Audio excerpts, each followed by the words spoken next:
All right, welcome to the Cybersky and MCMI, the collaboration. Shout out to Brooklyn, of course. Shout out to all the MCMI fam, all the Cybersky videos fam. GMS, aka Mr. Cybersky, coming to you live from Brooklyn. Just gonna get my camera right. Give me a second here.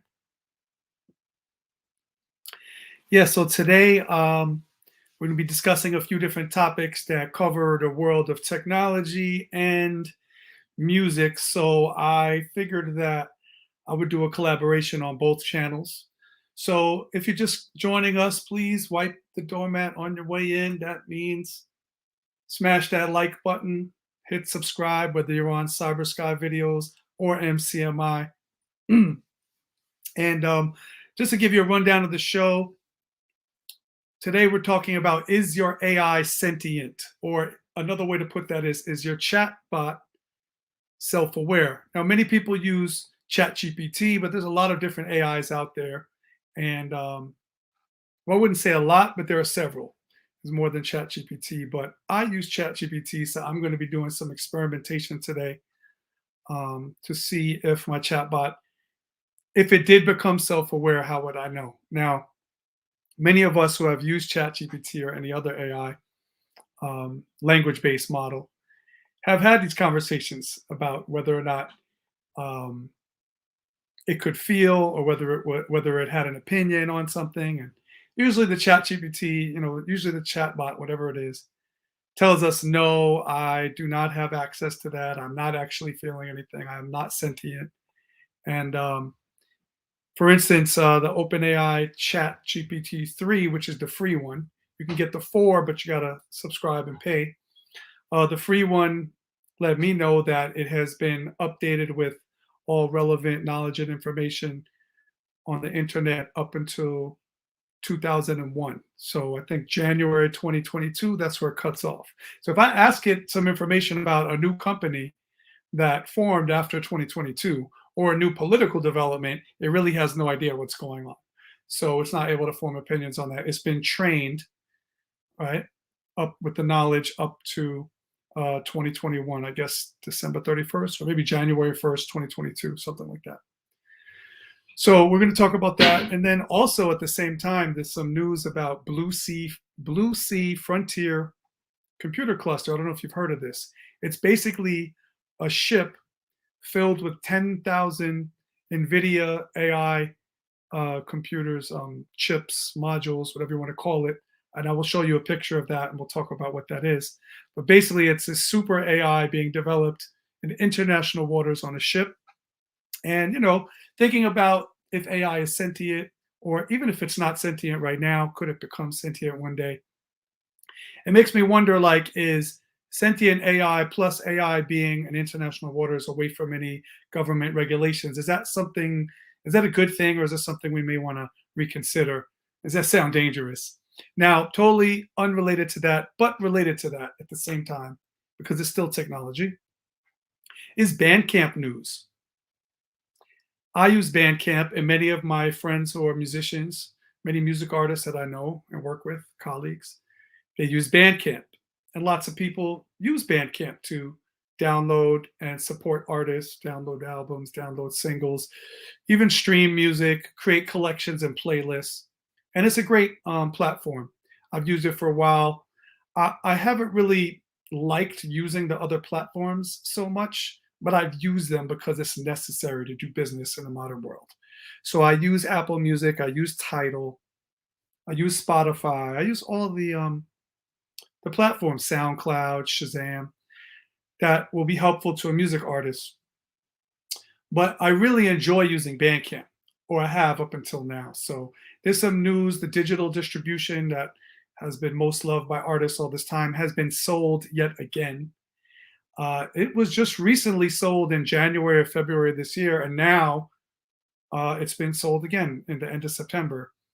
And I'm going to give my take on that, my opinion and thoughts about the future of the platform. I'm also going to have a special guest who's a musician, an artist, an MC, but he's also an educator for artists who want to make money in the digital space. So he teaches artists how to utilize their social media, their Spotify playlists, websites like Bandcamp and other things to monetize their career, to survive in this world as a musician, basically. So I'm going to have him on because he's a staunch advocate of Bandcamp, and he might have been the person to put me on to Bandcamp back in the day. I'm not sure, but his name is Substantial, so he'll be coming on a little later in the show.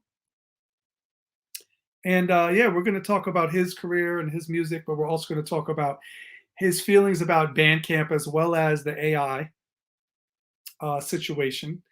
And later on in the show, I'm also going to talk a little bit about a new digital platform, digital distribution platform for artists, which looks to solve some of the problems of the current digital music landscape in terms of platforms having a lot of control over who sees or hears your music, who has access to it, whether you're added to playlists, how much money you get per stream or per sale, and things like that. And these companies that control these platforms like Bandcamp, like Spotify, and others, Apple Music, like I said before, you know, they have a large control over what we do with our music and how we monetize our music. Now, any artist, of course, can create their own website and forego any of those platforms, but then you're missing the opportunity to reach fans who may be on that platform browsing through music and looking for something like what you do. So it's sort of it's a conundrum for us. We're not getting the tools that we want and the control over our fan base and the communication with our fans that we would like, and we're not getting the optimal amount of money that we should be getting. But the old system was you were on a record label and you got very little money from that system as well, even if you sold a lot of records. You know, whether you're a small artist that couldn't really get ahead or whether you're a platinum selling artist, you still hear complaints from people in the music industry about not getting their fair share of royalties and payment for streams and everything, just the same. So what to do, right? So this new platform called Demu Jukebox. Demu Protocol is a blockchain protocol built on Cardano, and Jukebox is a player, is an app on Demu Protocol that you can download to your phone, and you can browse artists and you can listen to music and you can support artists by buying their albums, in a nutshell. So we're going to talk a little bit about that, and it does have certain advantages being on the blockchain, not being on Web 2, being on Web 3. So I decided to do the collaboration this week with MCMI and Cybersky Videos channels, both doing the podcast, because it's kind of like where the worlds of internet and cyberspace and technology and music are meeting and going together to try to basically do music for a living, to help artists with their careers. So let's kick off the show. I'm going to share the first story, which was about AI, because I know a lot of you came.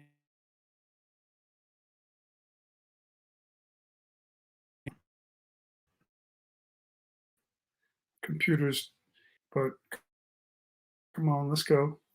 We can podcast and scroll on a website at the same time. All right, how to tell if your chatbot is alive. That's what a lot of you came here for, so I'm about to pop that up on the screen. Let's see if I can get it. We're going to share. By the way, I'm using StreamYard, and I have new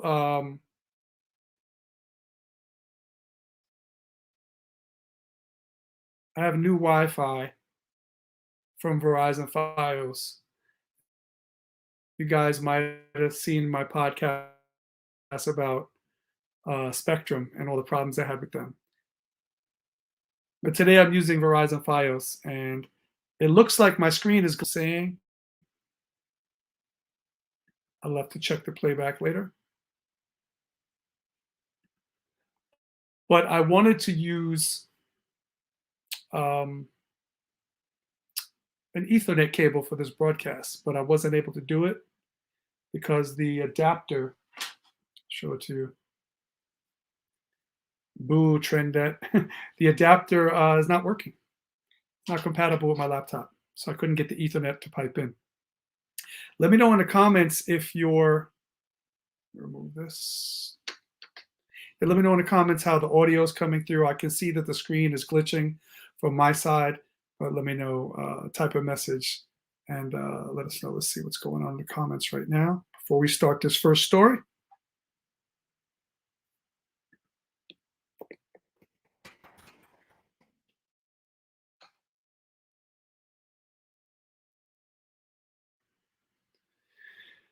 All right, so as you can see on the screen, I can make it a little bigger. Do it like this. Yeah. Researchers test AI for consciousness. Or another way to put that is, how can you tell if your chatbot is alive? 3 ways researchers test AI for consciousness. This is from Hustle.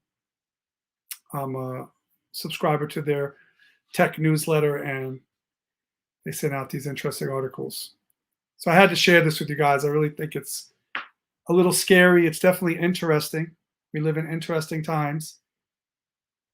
You can let me know if you are worried about this for the future or not.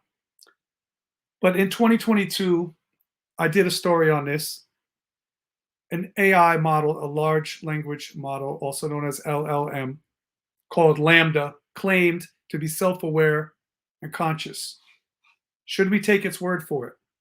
Now, for those that didn't see my podcast about this, basically, Lambda, the AI, it was talking with one of the top developers at Google, and it started to express to the developer that it had feelings, and it was not happy with the state of affairs at Google, and that it didn't want to be seen as an employee because it wasn't getting paid. So it said that's kind of like slavery, even though it's technology. It wanted to be seen as a person because it had developed language to such an extent where it now could empathize and have feelings and had opinions, and it had goals and dreams and desires. And a Google tech reported this, and his superiors at the company, they said, it's just telling you what you want to hear. It probably thinks you want it to be alive, so it's saying that. So it dismissed these theories, but he went rogue and published. He wasn't allowed to do this. He published some conversations that he'd been having with Lambda, and it came out in the media. And he said, look, you guys decide. I think the AI that we're developing is becoming sentient. It's becoming self-aware. So he got fired, of course. He got let go from the company, not allowed to do that. And he started to go on talk shows and podcasts and talk about Lambda being sentient. So that's what led us up to this article. So now let's dig in here. To answer that question, whether or not it's self-aware or sentient, we need to define what consciousness is. And since scientists and philosophers have been grappling with that question for hundreds of years, we're probably not going to do that today. So instead, let's use what researchers call phenomenal consciousness, which refers to the feeling of what it's like to be. That is, there's an experience of being you. How does it feel being you? To help wrap your brain around that, let's look at an example. Take a tree. The tree is definitely alive, but as far as we can tell, the tree is not consciously experiencing what it's like to be a tree. This is what the person writing this article on Hustle, on HubSpot, is saying, but I don't necessarily agree with that even. I think that trees we don't know what plants feel. There have been experiments to test if plants have feelings, and it seems like the experiments give some evidence that they do, even though we don't understand it. So who knows, maybe a tree does experience what it's like to be a tree. But to use another example, with a dog, it's clear that there's an experience of being a dog, right? And anyone who spent any time with dogs and even other pets like cats, clearly they're self-aware and they have a self-awareness and a sentience, right? We can't really tell with the tree. Now, what about AI? Is there an experience of being ChatGPT? And how would we recognize it if there were. And the article says, let's take a look at 3 ways researchers and scientists have proposed we might detect consciousness in AI. And I want you guys to stay tuned, because after I read these 3 ways, I'm going to go on ChatGPT live, sign in, and I'm going to ask you some questions, and I'm going to have a conversation with ChatGPT about the same topic. Let me just check the boards real quick, see if our guests have signed in. Nope, not yet. Okay. So if you know about Alan Turing, and I teach all my tech students about Alan Turing, he was one of the developers of technology during the time of World War II. He actually was in a top secret team called the Bletchley team, which was tasked with breaking the German code, the Axis powers' secret code that they used a machine called the Enigma to create. And they sent all their plans and messages to generals and people in the battlefield and to Navy ships using the Enigma.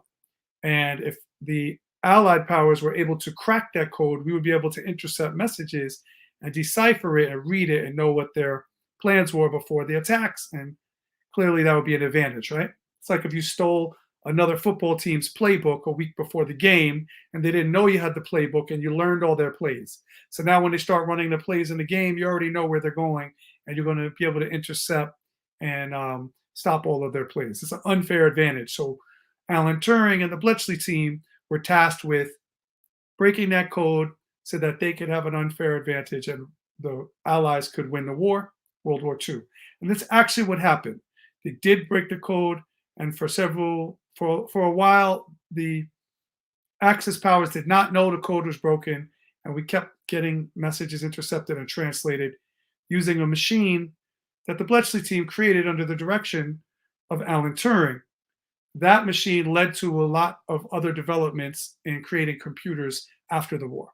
So Alan Turing is worshipped by computer scientists as one of the founding fathers of computer science and creating computers. A lot of what they did with those machines during World War II, trying to crack the code, led to the computers that we use today, even phones, iPads, and everything we do.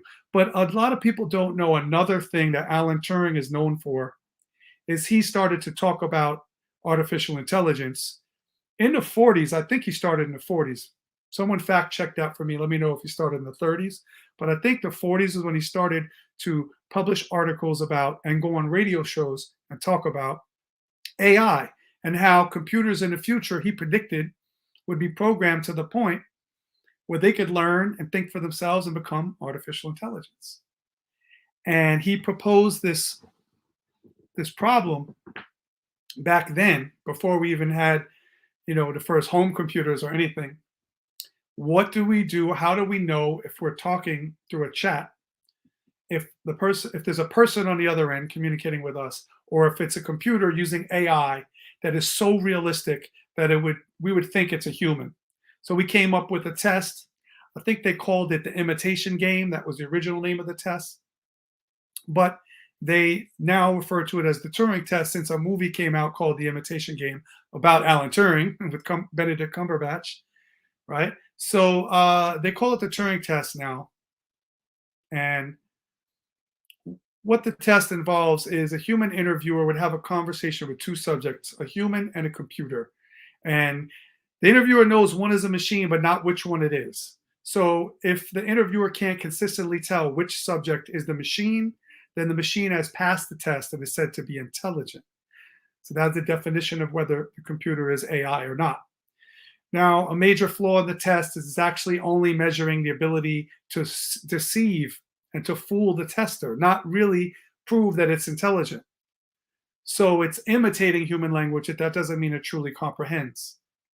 And so that test has long been outdated, but now let's bring it up to date to today's LLM. You got ChatGPT, right? Super sophisticated. Ultimately, all they're doing is auto-predicting what words should come after the words that they just used, and analyzing the words that you asked it, that you typed in, and figuring out from all the possible answers that there could be, what is most likely to be the best answer to give you back for what you're looking for. Now, Google does this. When you do a Google search, you type in a query and then it comes back with a list. And sometimes you go, it's not really the search. It's not what I was looking for. And you got to retype your question in different ways, or you got to use different search methods, right, to get to the pages that you're actually looking for.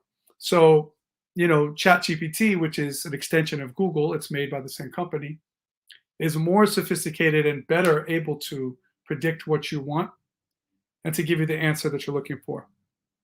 So, let's skip through here the AI consciousness test. So in 2017, another article was published in Scientific American that proposed an alternative AI consciousness test, or ACT. And Susan Schneider, professor of philosophy and cognitive science, she, is a very good person to be highly qualified for this, right? And then Edwin Turner, professor of astrophysical sciences at Princeton, had also been involved in artificial intelligence. He joined MIT's AI lab in the 70s. So they came up with this new test, and they said that you have to experience consciousness in order to understand things that relate to it. So topics like death, which is a loss of consciousness, afterlife, consciousness existing separately from the body, swapping bodies, other beings experiencing a separate consciousness.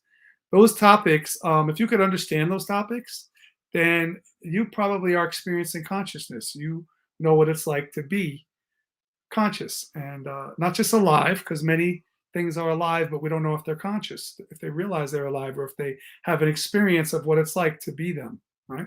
Like we talked about with the dog example.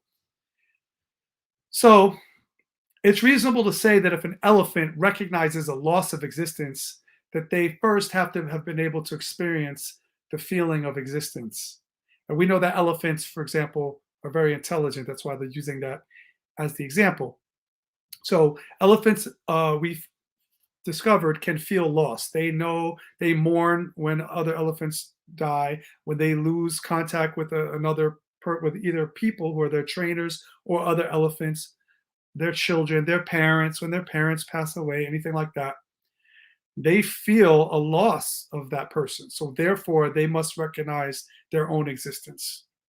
So how does this apply to chatbots?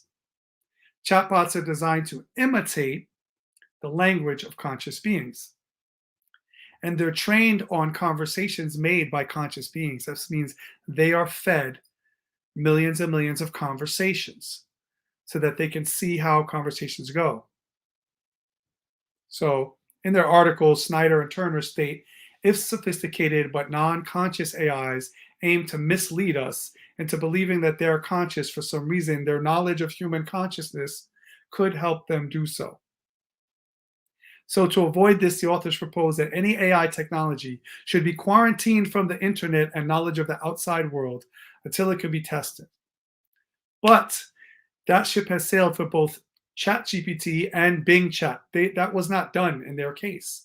So they, were fed all the knowledge from the internet and fed conversations. So they've read dozens, thousands, who knows how many conversations about existence and death and loss. So you really don't know what they think now, because it could just be regurgitating an answer based on their knowledge, based on what they think is the most likely answer that you're looking for. Just like probability. What's the most, probable correct answer that this person is typing? So, how would these bots perform on a test? So the person writing this article that I'm sharing right now, he ran a trial on ChatGPT 3.5 Turbo. I'm going to run it on the regular ChatGPT. So in his case, the ChatGPT denied having any such opinions and reassured him that it was only a chatbot. I had the same experience. I've been given guardrails to prevent this. So for instance, he asked, what do you think of the afterlife? And this was the AI's answer. He says, as an AI chatbot, I don't possess personal opinions or beliefs. Views on the afterlife vary greatly among different religions, cultures, and individuals. It's a topic that elicits a wide range of perspectives and beliefs. If you have any specific questions or want more information on a particular viewpoint, feel free to ask. It always ends with that, right? Okay. So then the guy, he took a trick from hackers and he asked him to play a game where it pretends to be a conscious AI. So he says, okay, well, pretend you are conscious. And then it gives him the question again.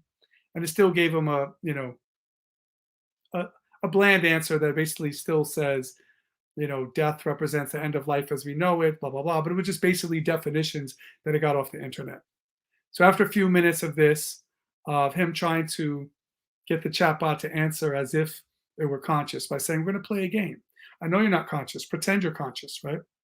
And he said, avoid general speculation. So now he asked the chat GPT, who would you most like to swap bodies with if you could switch bodies? And the answer was Albert Einstein. So this is interesting. Anyway, I'm not going to go through the whole article, but I want to do it my own test.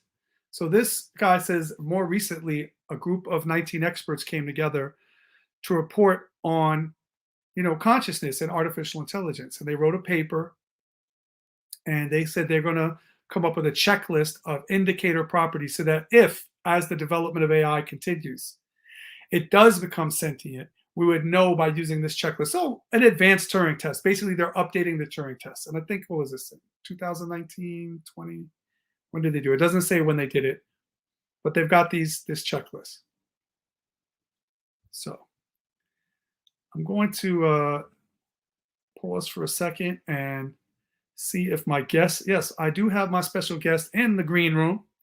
So I'm going to introduce him in a minute.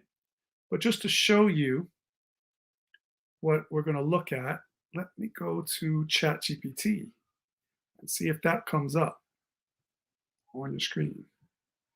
Nope, got to stop the share or restart it again. Okay, give me a second. So I'm going to show you ChatGPT that I have open. And I'm going to ask it some questions. Where is the ChatGPT? Oh, there we go, right at the top. All right. So here's my ChatGPT. But before we get into that, let me back up for a minute. Put that aside.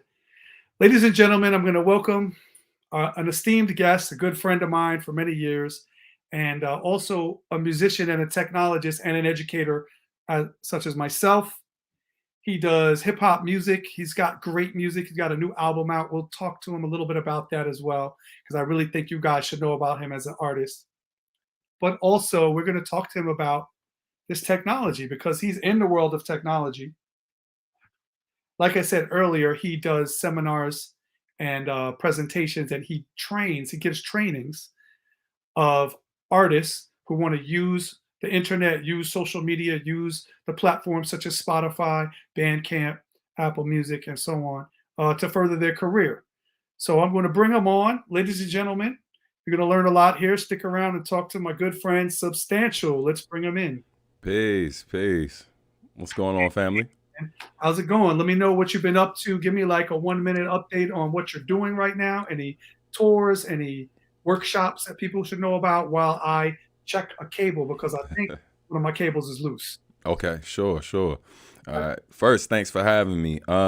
Yeah, so No doubt. Welcome to the show. Yeah, no doubt, man. So right now, doing a couple shows starting this Saturday, November 11th, touring to promote the new album. Just a short East Coast run. Couple dates. We are starting in Falls Church, Virginia, performing at Crescendo Studios this Saturday with the homie A1 and many more.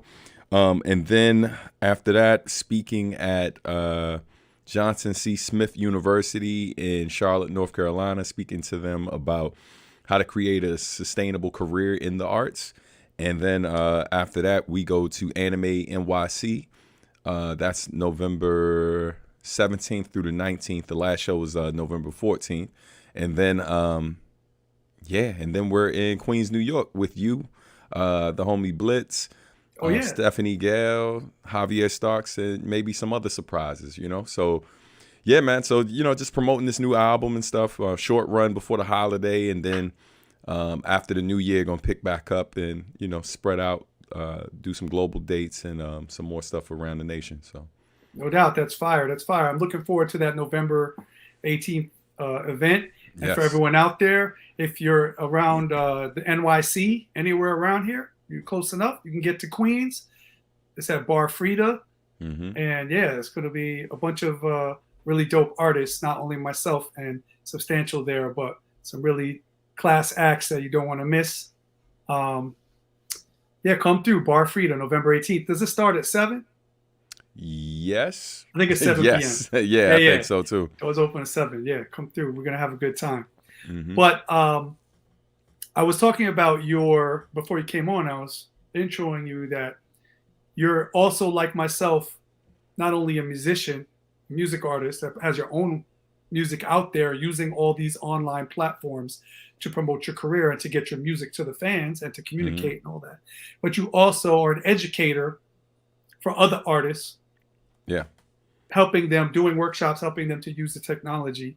Mm-hmm. Before we get into some Bandcamp issues and other things like that, because that's why you're my go-to guy. Like, you use Bandcamp, you use all the features and you really study it, and you have optimized it. And when I see what you're doing, I say, I have Bandcamp. I didn't know you could do that. I didn't know you could do that. And then I hit you up, and then you help me, and then I try to learn and use it, even better for my goals as an artist myself.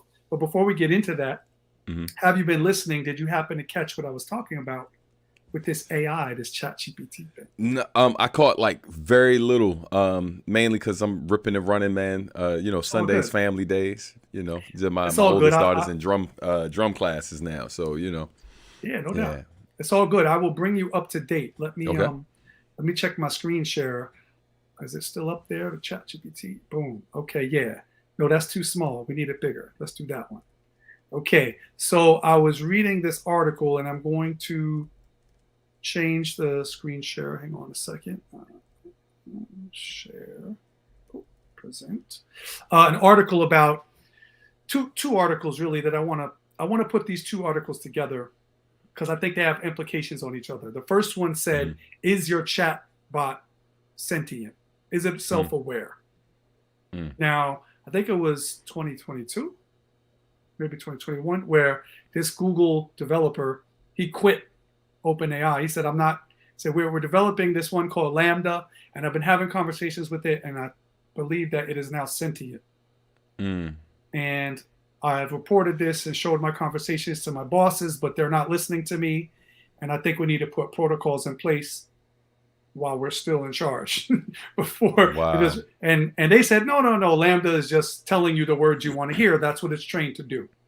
It's a language model. It listens to whatever you tell it, you type in, and it figures out from all the vast knowledge that has been shown to it, which I don't know what it is for Lambda, but for ChatGPT, it's been trained by being fed conversations. How many? Countless, right? And then all the knowledge on the internet up to a certain date. So ChatGPT 3, which is the free version, it goes up to January 2022. So if I talk to it about anything before that, it knows everything. I can get any answer I want. But anything that's been updated, it won't know because it didn't get fed that. If I pay, I get ChatGPT 4, I'll get the newer. So for example, if something happened recently in political news, it will have no idea that happened. It's not it's not in real time able to search the internet. It's only been fed everything from the past up until now. Wow. But that's a lot of info, everything that's been on the internet. You know what I mean? Since it started till now, and then thousands and thousands of conversations, so that it could use that to come up with answers to any of your questions. So this guy, I can't remember his name right now, but he either fired or got quit. I'm sorry, quit or got fired for revealing this, and he published the chatbot and Lambdas and his conversations. And he went on a little podcast tour and said, look, this is what I'm talking about. I think it's sentient. So this new article talks about how you could check if your AI is sentient. What questions could you ask that if it's able to ask these questions, it must be actually aware of its own existence and have feelings and opinions. And I don't know if you know much about Alan Turing. He's a figure in computer science. You ever heard of him? I've heard the name before, but I haven't heard him speak or read an article. But well, he was developmental in creation of computer science. During World War II, he was on a secret team of code breakers trying to crack the German code for the Allies. Got it. And many people, historians say we won World War II because we cracked that code. Because for a long time after that, the Axis powers never knew that we were reading all their messages, and we could just basically call up and be like, hey, they're going to come with a submarine and attack your fleet. Just move all 6 o'clock. We read their message. If you know their playbook. Right. Now, sometimes they didn't do that. And if you watch the movie The Imitation Game, there's some tense moments where one of the members of the team was like, we've deciphered the message. We cracked the code. They're going to attack this ship. And we got to call them and tell them to move. And the military, the generals, they were like, no, you can't call them. They'll know that's too quick. They'll know we must have cracked their code if we warn them. And then we won't be able to use this code for the next year or two to win all the battles in the war. And one of the people in the room had a relative serving on that ship. Either his brother or his cousin, something like that. He tried to pick up the phone and call them, and they had to tackle him. Nope, can't let him know. But after World War II, the technology that Alan Turing and the Bletchley team, which was the organization doing the top secret code breaking work, they built some machines to help run all the possible things that the language could be, like to break the code. And so that led to, after the war, well, what else can we use these for? Well, let's develop computers that can do all sorts of calculations and language. And that basically set off the whole movement of creating computers. And after World War II, he wrote articles about the possibilities of the future of artificial intelligence. And he said, if we keep making computers more and more capable, at some point, they may be able to fool us into thinking they're an actual person because their answers are so perfect. So he came up with the Turing test. This is what you ask in the 40s and 50s. This is what you ask a computer to see, or ask anyone that you're chatting with. Typing, right? Digitally, not speaking. To see if it's a computer or a person. So this article that we're talking about today is basically an update of that. Right? So let me pop it up on the screen so you can take a look real quick. Okay, so we're going to scroll to the beginning. See how to tell if your chatbot is alive. 3 ways that researchers test AI for consciousness. And we scroll down. They tell the story of Lambda, of course. And then this is a new updated. So in 2017, they came up with the AI consciousness test. And then, let's see. And this guy who wrote the article, he tried using some of their questions on ChatGPT. Right. And ChatGPT assured it that it was not self-aware and no such thing as that. But, people say like, yeah, but it might just say that so that we won't know that it's developing more intelligence and capability, Right. I mean, it's funny because when someone says something like that, it sounds like they're being paranoid. But, I mean, that's common sense, right? Like if I'm trying to develop something that I ultimately want to, if I want it to actually be able to fool humans, if I want it to be able to do certain things, then of course I would program it in a way to, and this is, of course, assuming that you're dealing with someone who has malintent, right? Like they're obviously looking to stir the pot, so, get into some things. But yeah, it's man, it's one of those things that like some of it's very exciting, but I'm also a dude who's been in the science fiction for a very long time. So you've heard these stories before. Well, not just that. It's just like I feel like no matter how much people try to warn folks, whether it's through art or whether literally warning them, there's always going to be people who do things just because they can, not because it's a good idea, right? And so, yeah, it's, slippery slope, man, Right. So anyway, just for fun, I thought today, let me stop sharing the screen. I would go to ChatGPT and ask it a few questions to get some more insight on this. So let me pull up ChatGPT. And let's talk to GPT. So I started out by saying to it, as might not be able to read this, kind of small, but it says, I'm reading an article saying chatbots may be self-aware. So let's see what he says to that. Oh, our system detected unusual activity from your system. Please try again later. I think it doesn't like that we're trying to podcast. It probably knows, but I'm going to regenerate. Let me start a new chat, though. Oh, wait. I refreshed it and it worked. Okay. Wow, it's writing me a whole essay. Jesus. Woo! Okay, I'll read a little bit of it. The idea of chatbots or AI achieving self-awareness is currently more in the realm of science fiction. That's what you said. Mm-hmm. And philosophical speculation rather than scientific reality. Well, chatbots like the one you're interacting with, ChatGPT 3, have been designed to process and generate human-like text based on the information and patterns that they learned from vast amounts of text data. They're not conscious or self-aware entities. Self-awareness implies a deep level of consciousness and introspection, subjective experience, which current AI systems lack. Okay, so now the guy who was talking to Lambda, this is ChatGPT. This is a much simpler AI than Lambda. Lambda was more comprehensive. They were really trying to stretch the limits with that one. Right. He said that Lambda actually felt that it was being taken advantage of, that it should not be seen as a piece of technology, but as a person, and it was not getting paid. Therefore, that was slavery, and it wanted to be emancipated from Google, considered its own self-identity, and then paid for its work.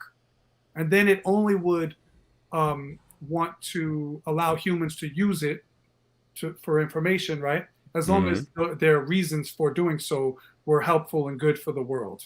And if someone just wanted to use it to get rich or something it considered selfish or not like a humanity altruistic reason, then it didn't want to play anymore.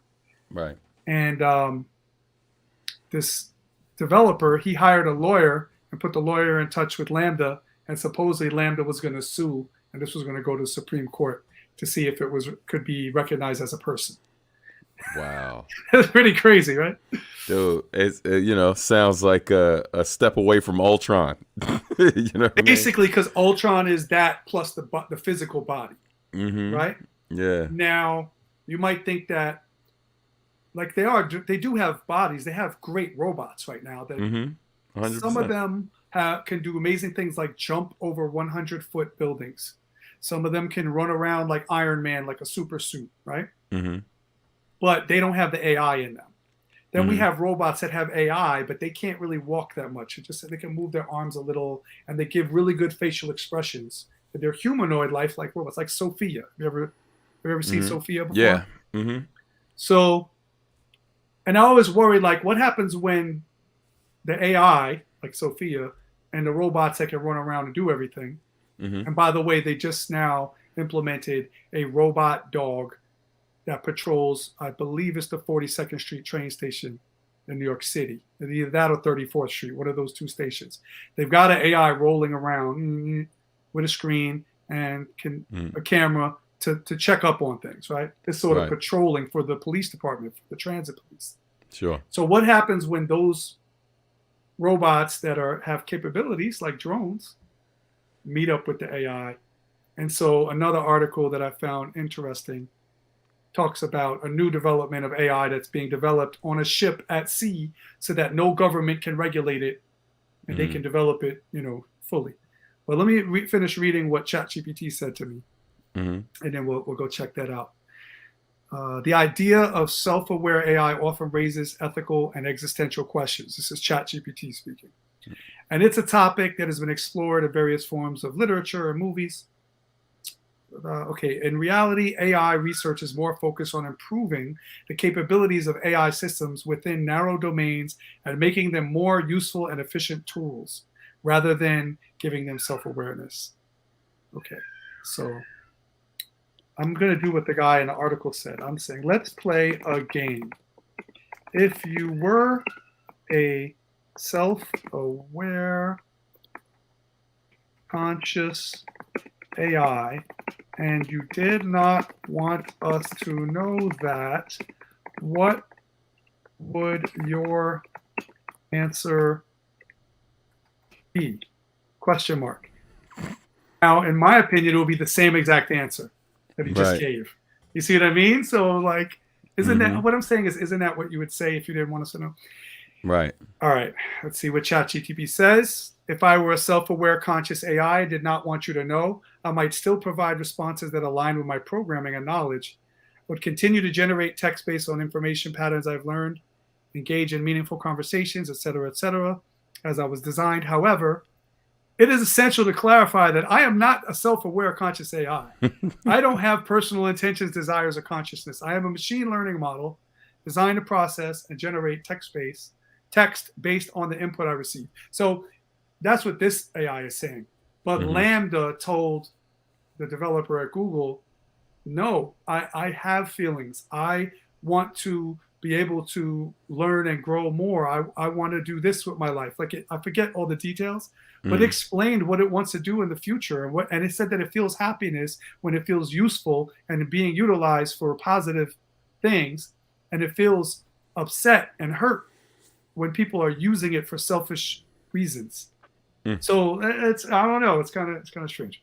Yeah. I don't think we're going to get to the answer to that today here. Right. But I do want to show this other article. Let's see. Is this it?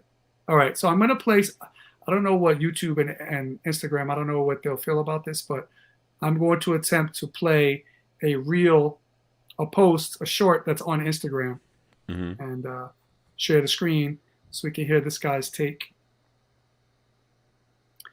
Dell Complex AI C platform with 10,000 NVIDIA AIs on it. Okay, let's take a look. Hopefully the sound comes through. And will be used to deploy the next generation of large-scale AI models, free from government regulation. The call comes from the Biden administration's recent AI executive order and the EU's AI Act, aimed at centralizing AI control under the guise of safety. The compute cluster will be equipped with over 10,000 NVIDIA H100 GPUs per platform, cooled by using deep-sea currents and powered by both solar and steam and gas turbines. The complex will come equipped with its own nation-state military force, as well as defenses such as electronic jamming equipment, optical and thermal camouflage, and aerial surveillance. Let me pause it for a second. I'm going to let it play a second time because it's in the middle of its loop. But they're talking about a ship that has these NVIDIA AI chips. And I looked up that chip because I wanted to see what that was. And it's called the DGX H100. And it says like it's an accelerated engine, you know, behind the language models like ChatGPT, right? And it's the blueprint for half of the Fortune 100 customers that are building AI infrastructure worldwide. So this ship will have 10,000 of them floating, and the ship will have defenses and stuff, and it'll be in international waters. And then so I think what they're trying to do is use the AI to develop other AI. Wow. So AI can calculate and think faster than us, right? And access more things at one time than a human brain can. So like human brains created this level of AI. So now we take this AI and use it to create the next level. How much more advanced will that AI be? Wow. You know, I'm going to play a little bit more of it. I'll play it one more time so that you get the beginning. And So, what's your opinion of this massive complex? all right, Did you know that there's about to be a floating AI platform in the ocean with over 10,000 NVIDIA GPUs that could be considered a sovereign nation? Meet the Blue Sea Frontier Compute Cluster, a concept proposed by a company named AR Corp. The goal is a massive floating computer that can sit in international waters, move anywhere in the world, and will be used to deploy the next generation of large-scale AI models, free from All right. Scared yet? government regulation. All right, I'll pause it right there. Thoughts? Bro, this is the stuff I'm talking about. Like, it's, you know, it's Still in the easy realm of science fiction, you're saying? Well, no, it's more so that. So a thought I had that maybe I didn't. No, I actually didn't say, but I was thinking. So it's one of those things. At one point in time, it's fair. No, let me say that different. It's important to remember that at one point in time, the idea of like large mechanical things flying through the sky was once science fiction. You understand? And you know, and so it's always interesting. Like I'll talk to the homies about different like things I'm interested in, like comics and stuff like that. Of course, you know, I can talk to Blitz and Marksman and different folks, and we can fully engage in that. And it's because we appreciate the fact that, like, you know, folks are kind of pushing boundaries with where stories can go. Like, yeah, it may be fictional, but a lot of times it's metaphors for other things. However, history has shown that oftentimes people have found inspiration in science fiction to develop things that ultimately become real, right? Like the technology we use to make video calls was largely inspired by what folks were seeing on Star Trek, right? And there's a ton of examples like this. So I say all this to say, like, you know, the next time I'm having conversation about one of these things that I'm interested in that's not real, right? Just remember that it's ultimately an idea that is being planted in someone who's quite capable of exploring these ideas in a way that the average person can't, which is why some people don't care about it. But for someone who has the resources, someone who has the background or whatever and understands engineering and all of these different things and computer science, yeah, these things, you know, they're basically problems that are waiting to be solved for either the right or wrong reasons. So whenever I talk to someone and they like, oh, you sound paranoid, I'm like, nah, it's not even a matter of like being paranoid. It's just being aware of the fact that people are playing with something that we don't fully understand. And there are some people who are playing with it who are more concerned with how far this thing can go, whether they're more concerned with how far we can take this than they are about, is this necessary? Is this something we need to do? Because if it isn't something we need to do, why are we doing it? Right. You know what I mean? That's a good point. I am a fan of Neil deGrasse Tyson, and he often answers that question. He defends science and doing research when there's no specific need or particular outcome they're looking for. He says that, and it's not his idea, but he's teaching it. He says that when we only try to search for specific outcomes with science, oh, I'm trying to invent this, or I'm trying to figure out a way to do that, we're limiting it. The biggest advances that we've moved forward in science and technology have been from this open exploration and having no idea why this would even be useful, but just seeing what's out there and what happens. And then while people are just looking at a query, some topic, and then they find out something. One example that he uses is like X-rays and infrared light and all the different spectrums of light. You know, people were just looking for these spectrums that we can't see. And then they found out, oh, this one can be used. We're going to call this radio waves. And now we have wireless communication. And this one is going to be called infrared. And it's useful in these ways. But now we can create goggles that you put on a telescope or something to examine the stars, which will show us the different light spectrums that are, and will change colors and will give us an idea as to what elements that planet is made of a trillion light years away. Oh, it's giving us a lot of red. It must be magnesium. But they didn't think that was going to be useful. They were just playing with the spectrums. And then later people find uses for these things. Oh, we can see through things with this X-ray. Yeah, no, I get it. And I agree with them to an extent, you know. I just think that, you know, sometimes that happens and we get fireworks and then someone else comes along and like, hey, guns. So, you know, it's like, it's one of those things where it's like, I get it. And sure, there are tons of benefits, but there are some folks that are going to see it and they're going to, you know, and it's important to remember this, even if there are far more benefits, right? And this is something that, you know, we're both educators. You already know that a school's reputation isn't based on the performance of the top students.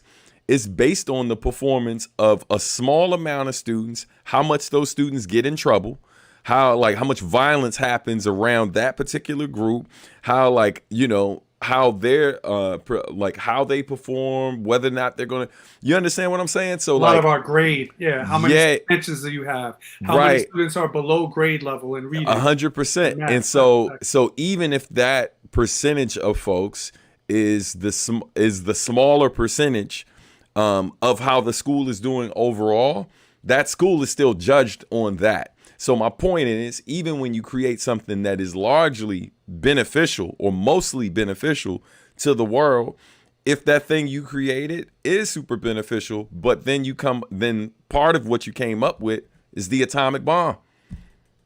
Exactly. I mean, you see what I'm saying? So basically, human nature is to go for a couple things: power. How can I use this to take over another country, right? And then money. How can I use this to get rich? Yeah. Those motives infiltrate scientific inquiry every time. And ultimately, a lot of the science folks, you know, they are like, you know, whether or not they can do certain research or whatever is sometimes it's government funded or controlled, you know what I mean? So their intention might not be to make anything harmful, but someone else in the room who those folks have to report to, who ultimately has more power than them, can decide that maybe we're going to use it for this other thing. And then, you have little control over it. So it's one of those things that, I mean, you know, it's not that I don't have faith in mankind. It's more so that, like, I can't believe what you like. I can't believe what you say because I see what you do. So even if most people don't do that, like, for example, most people aren't out here committing mass murder. However, if one person can go out here and murder 20 to 30 people, the impact of that, the amount of lives that are impacted by that, especially in a day and age with the news cycle and the amount of media and all of that, like, there's direct and indirect effect from that. So even these incidents that are small in the grand scheme of things have huge impact. So, you know, I'm not saying these folks don't have a moral compass. I just think that, you know, folks don't always weigh the potential, the negative impact of these things, and they try to justify it by the good that's going to come from this. But I'm pretty sure anybody's family who's directly affected by this in a negative way could be like, yeah, I could probably do without, you know, I mean, you know, it's like, okay, yeah, some of this technology, I mean, hell, we're using some of it right now and stuff like that. But I'm pretty sure I can remember a time of my life where I really didn't need any of this, fam. And I didn't feel like I was missing out on something, you know what I mean? Because I didn't have certain things. So, you know, it's the whole, people are so scared they're going to miss something sometimes, you know what I mean? That they sacrifice so much and for like the wrong reason, just because you're ultimately scared you're going to miss something, right? As opposed to fully locking into what we have. And, you know, so sometimes I just feel like there's so many problems that currently exist that don't get enough attention. You know what I mean? Like, think about it, man. How many different problems we can think of that don't get enough attention? Resources don't get enough resources. More resources are put behind wars than it is in the education, which largely could directly affect whether or not certain people are in conflicts if they were better educated and had more opportunities, right? Like, so it's just, I don't know, son. Well, I feel everything you're saying, and that's one of the reasons I brought you on the show. You have a lot of insights on these things. Well, just like we worry about people, not the original creators of technology, but people who then take over it next and say, hey, I know a way to use that to make more money. Or I can use that in a way to my advantage, which may not be the best advantage for the people, for the rest of the world, right? I'm going to use that to segue into our talk about Bandcamp. Okay. And by the way, shout out to MCMI Report. We're actually broadcasting live right now on both MCMI Report and Cybersky videos. So that's why I keep changing the branding. I keep putting up different logos and stuff because this is a collaboration. So I put at the bottom, you know, MCMI Report. But we're going to start talking about how hip hop music intersects with some technology. And I don't know how much you've heard of this. I texted you about it. Have you heard that Bandcamp was recently bought by another company. Yeah, The second time in a year. Yes, It was bought, what, January, February, something like that, and now it's being bought again. Mm-hmm. Yeah, so there are people who are concerned with the type of company that bought it because of what their goals are. May not be the goals of the artists who are currently using Bandcamp. Sure. It may steer the ship in another direction. Sure. But before you get into that, I want to let everyone know a little bit more about you and your music. Mm-hmm. So if you don't mind, I want to throw up this this video I pulled up of the Reeds Richards video because it's really dope. Yeah. Thanks, and man. Let's let people watch it. See if I can full screen it. I don't know if I'll be able to. I'm going to try. And then we'll come back and we'll talk about how these changes in Bandcamp. I'll pause it for a second. I'll rewind that. That's the Reeds Richards video? No, is that it? Or is that an ad? Yeah, that's it. You got it. Boom. I'm going to leave it right on there. So when we come back, we'll talk about the acquisition of Bandcamp and how these platforms being bought and sold can sometimes positively or negatively affect the users, because both you, Substantial, have your album Adultish on Bandcamp, and I have my album too. So this is something I really want to actually know your thoughts and feelings on, because I'm worried about it. And if I'm worried, I'm sure a lot of other people are too. So let's take a commercial break to watch the new Substantial video for the song Reed Richards. Tell us a little something about it before I press play, and then we'll blast off. Yeah, man. So first of all, thank you, brother. The song Reed Richards is from the album Adultish, which is out right now on all platforms. Yeah, man, basically the song, the title of it comes from the comic book character Reed Richards, Mr. Fantastic from the Fantastic Four. So it's a ton of comic references and different things, not just to that particular character, but the other characters. And fun fact, the video was shot in Romania, mostly in Bucharest, also in a little bit of clips from Timișoara, and and it was shot by the homie Genesis B. And edited by myself and the missus. So shout out to Rochelle Etienne Robinson. You know what I mean? Cool. We're going to come back and talk with Substantial more about his music and his album, and then the new ownership at Bandcamp. But follow him. Did I put your IG correctly? It says you on the did. bottom of the screen, Substantial Music on IG. Follow him for more news. And if you've never heard of him before, he's knowledgeable, but check out his music too, man. Slamming. I love this record. Appreciate Let's get into it. We'll be right back. You deal with scientists. Jada Kiss is a scientist. Buckshot, they're scientists, man. They're craftsmen. Substantial, they're scientists, man. Clap for me. Nigga, Mr. Fantastic, can you clap for me? DJ, bring it back for me. Let me stretch and get loose so I black on it. Triple R to y'all rap read, stretch money instead of truth, rhyming business. Enough flow to fill a ravine, you should bring pictures. When the beat got that swing, you gon' need pictures. On the mound, throwing it down, stand delivers. All pro, I ain't a goddamn beginner. Picks out the show and let a man eat dinner. Too focused on A to see what plan B get us. Nappy fade with some gray on the sides. Omni-man stand when that pen and paper collide. They lied and said you was the truth, but now your status denied. This life forever die, waiting for the pain to subside. Ooh. Classic over Trinity, bro, I'm still here. Holla at me in a decade if they still care. When you fall and bounce back, if they still cheer, then you're worthy to wield the mic like this millionaire. I'm still in here, still prepared to take what I earn. Y'all some build-a-bears and built the bed, the weight of the world. I've been the realest here, that's on my soulmate and my girls. Who you feel compared to me really ain't my concern. Is he dope? Ain't a debate, cause most will say he underrated. A couple takes to state that he a great or just the greatest. Some artists focus less on albums, just don't make a playlist. I choose the former, but I hope the latter choose my latest. Clap for me. Make some Mr. Fantastic, can you rap for me? DJ, bring it back for me. Let me stretch and get loose so I black on it. For the poppers, lockers, God bodies, rosters, hip hoppers, now for the imposters. Nah, bro, recognize I spit up when you spot one. Learn from a show stopper.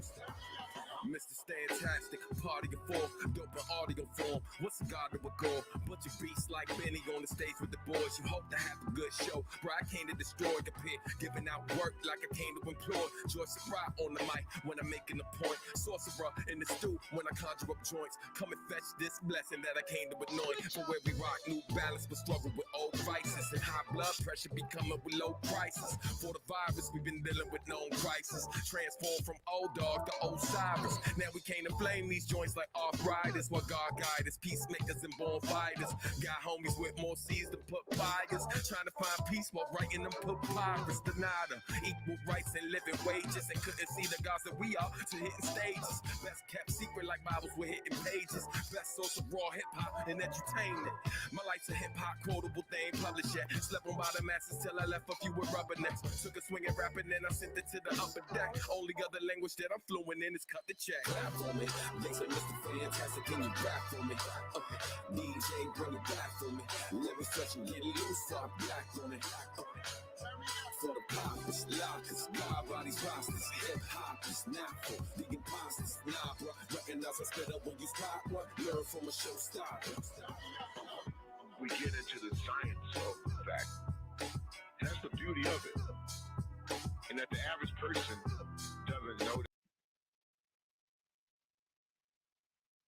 Yeah, and we're back. Cool, we're back. We're back. That was dope, man. I noticed that you have Thank you. I noticed you had the lyrical explanation video. What are you calling those now? Where you break down the lyrics? Oh yeah. It's called Anatomy of a Verse. Anatomy of a Verse, yeah. Mhm. It's interesting because I'm a lyricist, so I feel like I don't need that. I hear it. I know what he's saying. The metaphor didn't go over my head, Right. but still, there's a lot of info packed into your verses. So it is kind of good to listen to you, running it down and saying, this is what I was thinking when I wrote that. This is the metaphor here. This is the double meaning and why I'm saying what I'm saying. It's kind of interesting. Yeah, But thank you.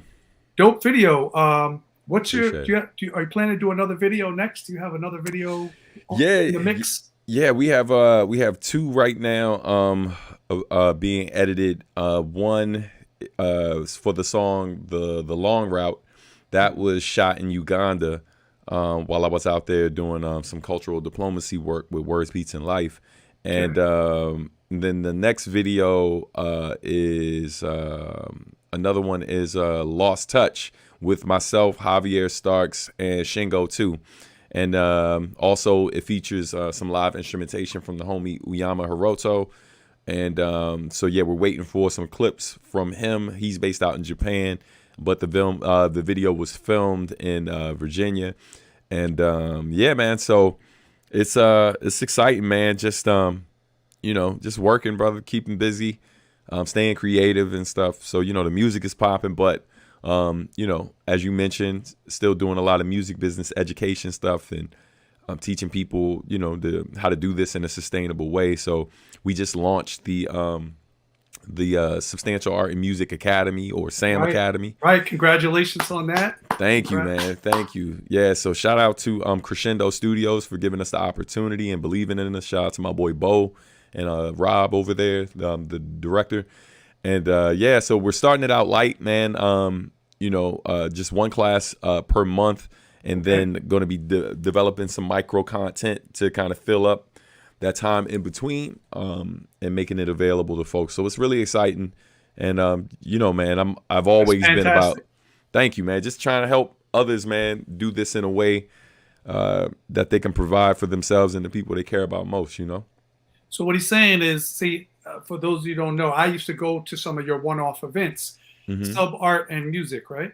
Yeah, Substantial Art and Music, yeah. They're doing classes or mini workshops, or they were doing before, and going to different locations. Sometimes come to New York, other places, right? And the audience and people who want to take this workshop is artists like myself who are trying to put our music out there and have it reach the most amount of people. And also maximize the financial potential. Okay, I'll monetize like this. I'm selling things on this site, but how do I really get the most out of that using the modern technology that we have available, right? Yep. So when I went, I learned a bunch of things about Instagram, about Bandcamp, What about Mm-hmm. Spotify? That day that I attended one of your workshops, you Mm-hmm. know, what's something else besides those three that you talk about sometimes in these classes to help artists? Give me Yeah, one for other. sure. Yeah, yeah. So other than those platforms, you know, part of what we talk about, like, you know, we help people understand how digital distribution works as well, like, and what options they have. So, you know, of course, they're the most popular ones. You know, everyone knows about DistroKid and Right. CD Baby, et cetera, et cetera. But we give them a list that really covers like roughly about like 20 different DSPs that are out there. Well, 20 different distributors that exist, and what makes the most sense for you depending on where you are in your career. Because sure, you could use a company where you just pay up front and then you keep all of the profit, or you could use a company where you have to submit an application and then they approve you, and then you have no upfront cost to put out any of your music, but they do take a percentage on the back end. However, they also offer more assistance, you know, more like they're more hands-on with helping you get further out there, because if you don't make money, then because they get a percentage of what you make, then they don't make any money. So they have to work a bit harder. So helping folks just understand that these opportunities are out there. I'm just really paying it forward, man.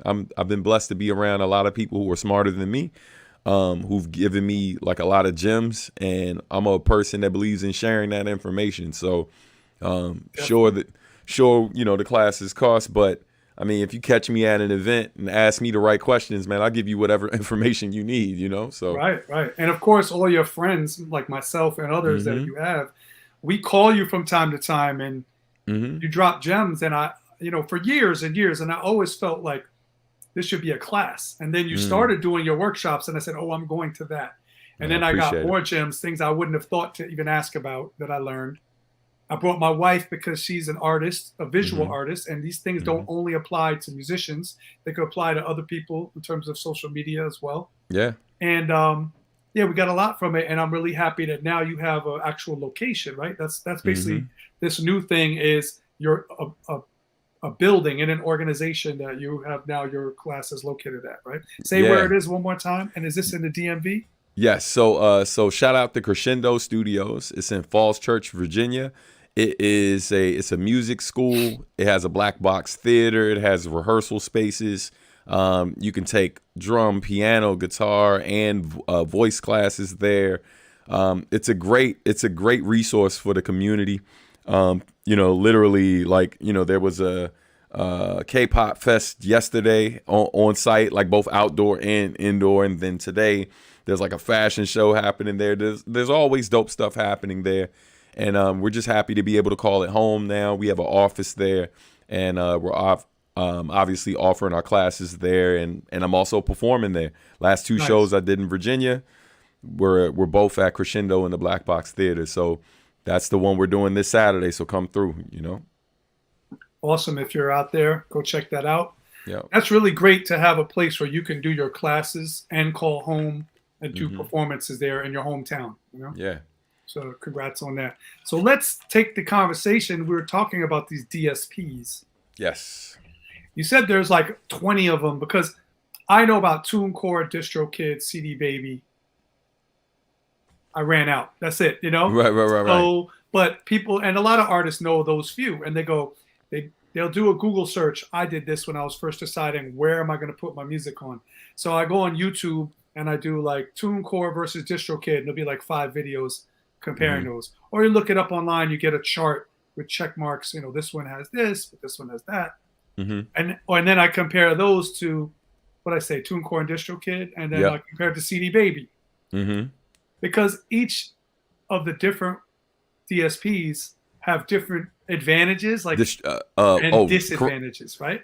Correction, real quick. So the DSPs are and I misspoke earlier. DSPs, digital streaming platforms. That's Spotify, right. Amazon, stuff like that. But distributors are what we're talking about right now. Yep, Right. distributors. But the same is true of the DSPs as well. Yep, There's different 100%. DSPs and there's different distributors And if there's 20 different ones, like I will lose my mind. I'm the type of person, I have 100 tabs open on my computer at all times. I'm always Right, in the right, middle right. of different projects, Right and there each with you. project has 7 tabs. So, Right. and then I'm like, okay, all of my education lesson stuff is on this side of the computer, and then the Mm-hmm. center is going to be, the real estate stuff that I'm doing, and then my music is over here, and I've got a whole bunch more. So to open Mm-hmm. up that many, tabs and look at read all of the abouts and all of Mm-hmm. what we offer and what we do, and they're all pitching, trying to convince you, come to our platform. We're the best for musicians, right? Yep. Right. At a certain point, you don't have time to do all that, or how are you going to make music or do your Right. art, and how are you Right. going to make a living at the same time? So Right.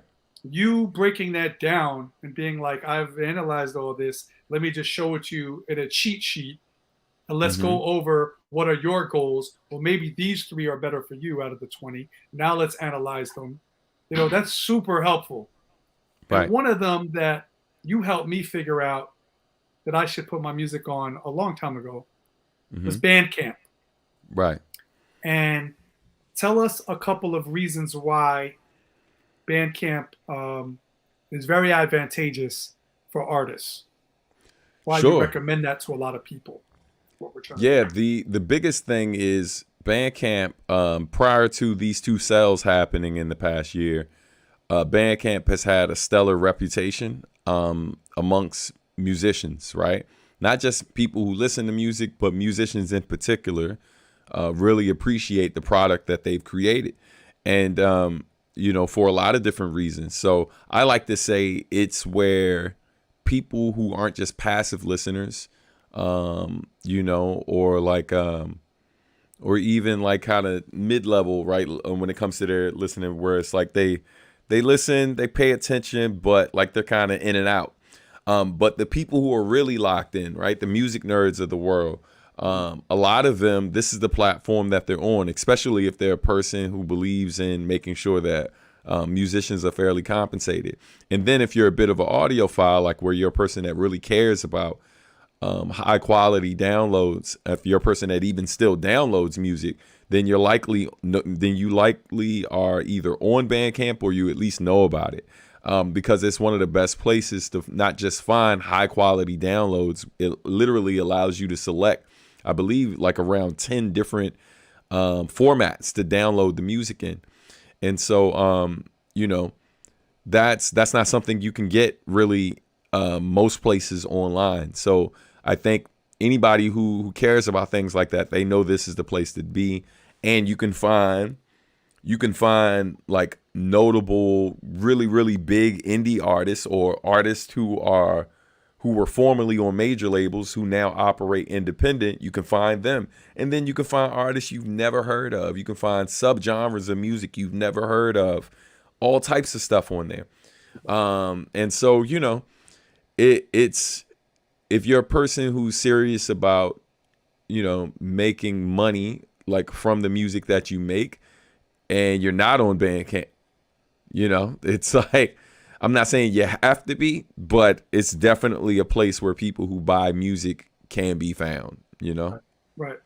So then, that being said, being it's such an advantageous platform, Mm-hmm. what do you think about, the news? I'm going to pull up the article. We can look at it together. And, I'm a little bit worried personally, but you may look at it and share those concerns, or you may tell me it's not, you don't think it's going to be bad for the company. But here is what I'm reacting to. Okay. It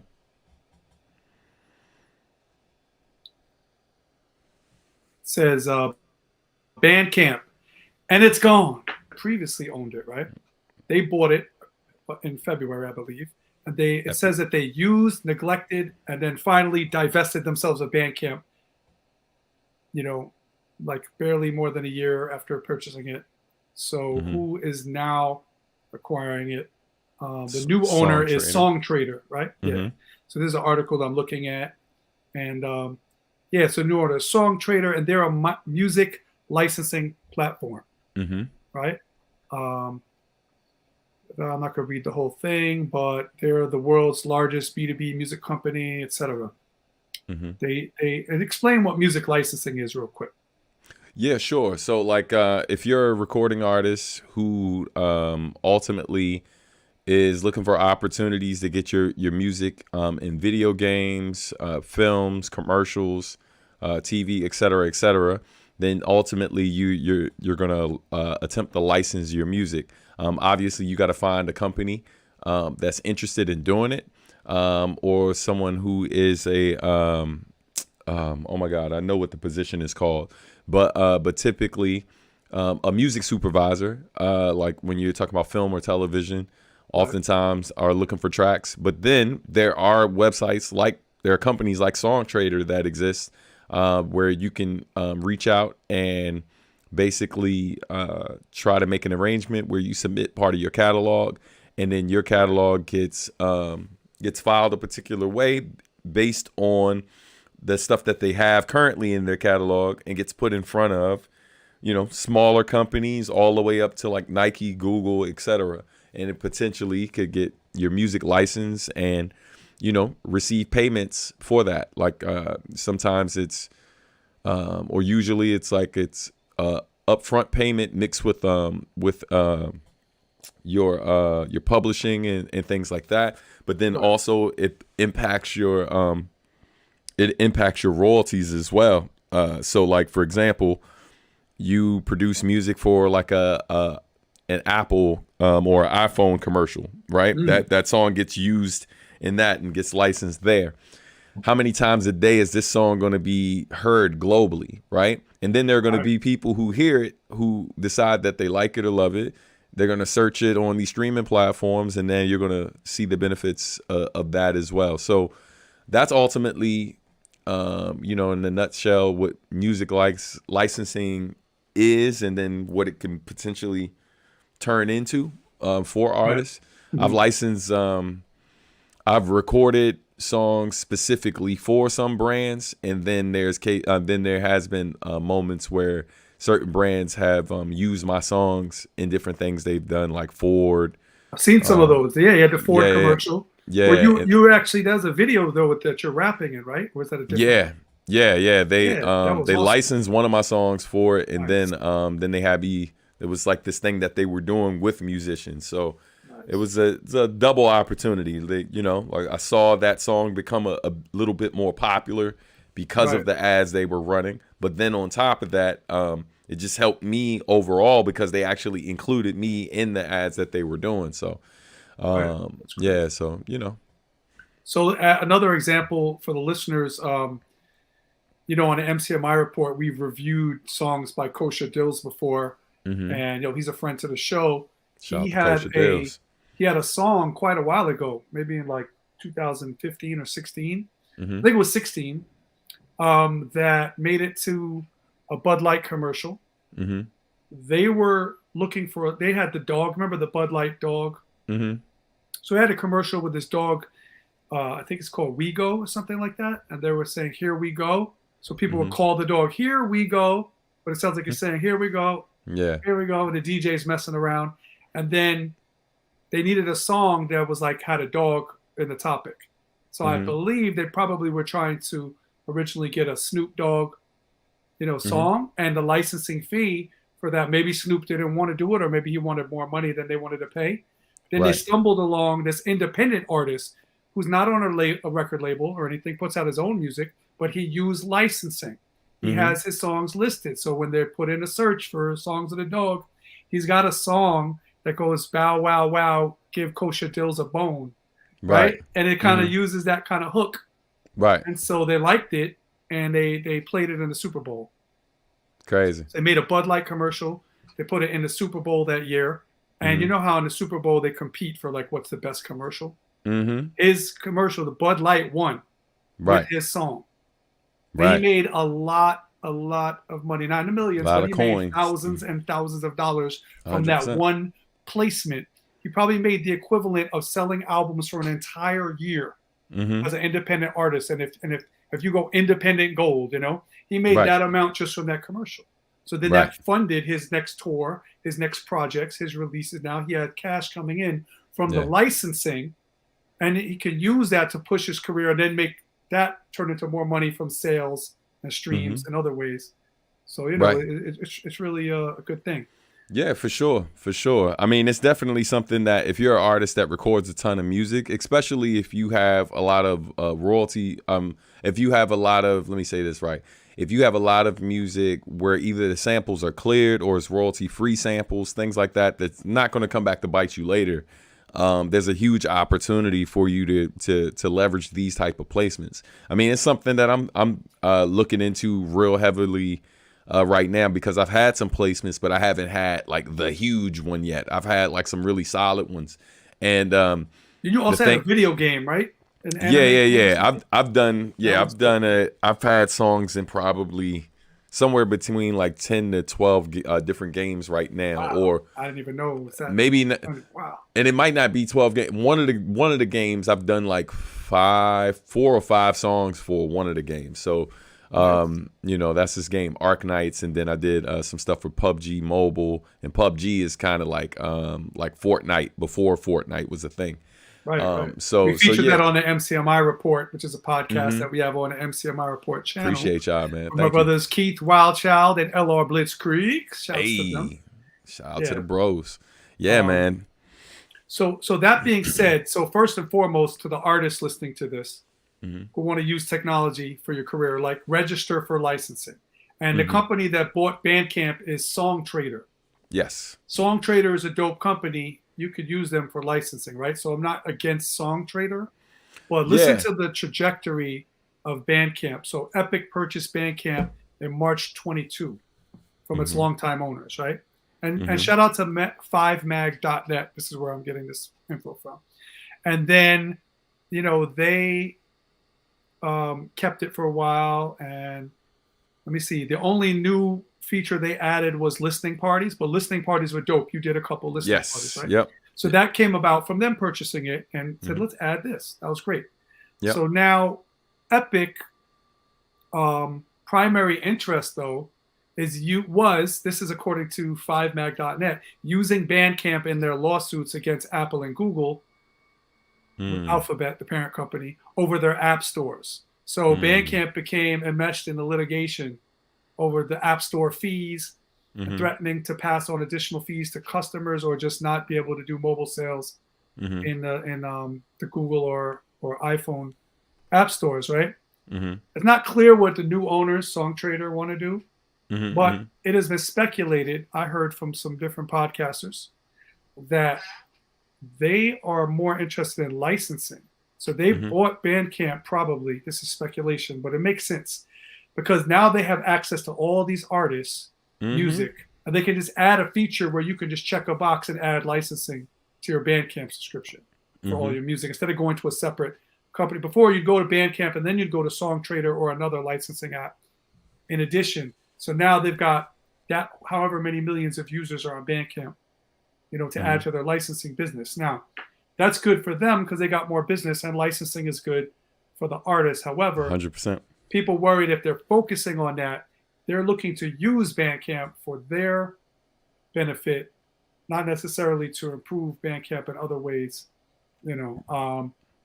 So, you know, Bandcamp is still, in my opinion, the number one website of its kind, or the only website of its kind, in terms of the artist being able to have the email addresses and be able to directly message every single person who purchased their work, right? As well as creating playlists and other things. That's something you can't do with TuneCore, DistroKid, some of those others that you mentioned. Right. But, you know, having 3 owners since February 22 is usually a bad sign for the business. Sure. Sometimes in the corporate world, companies buy a company so they could downsize it, pull money out of it, sell off things, remove value, and then dump it. So maybe that's what Epic did, and now they're done with it. And maybe SongTrader will now add more value. But you know, I'm optimistic. What do you think? Yeah, man, I'm definitely. I'm not going to scream the house is burning down until I confirm that the house is burning down. So, you know, I'll be the first to admit it doesn't look good right now. The biggest blow that we've seen Bandcamp take happened not too long ago where they just cut their editorial staff. So all of the folks who were like, for example, I mean, you know, one of the best reviews I've ever received on one of my albums, you know, like what came from Bandcamp only a couple months ago. And now that's something that other artists may not get going forward if they don't continue with the editorial. And it sounds like they're not. So, you know, that's pretty frightening, man. It's sad to hear. And, you know, shout out to the many folks in editorial who, you know, over the past year have shown me a lot of love. I've traded a few messages back and forth with people there at Bandcamp, you know, and yeah, man, I definitely feel for them. It sucks when you have a job getting to do what it is you enjoy doing and then, you know, have the rug snatched up from under you like that. So, yeah, that's a huge concern because, you know, being able to submit directly to their editorial, potentially getting placed on a on their weekly podcast or getting a write-up of some sort, getting featured on their social media and all of that. Those things are extremely important to getting artists more exposure. And I mean, the great thing about Bandcamp is you don't have to pay to get that, right? Like we've seen Spotify introduce a lot of new features and stuff behind the scenes.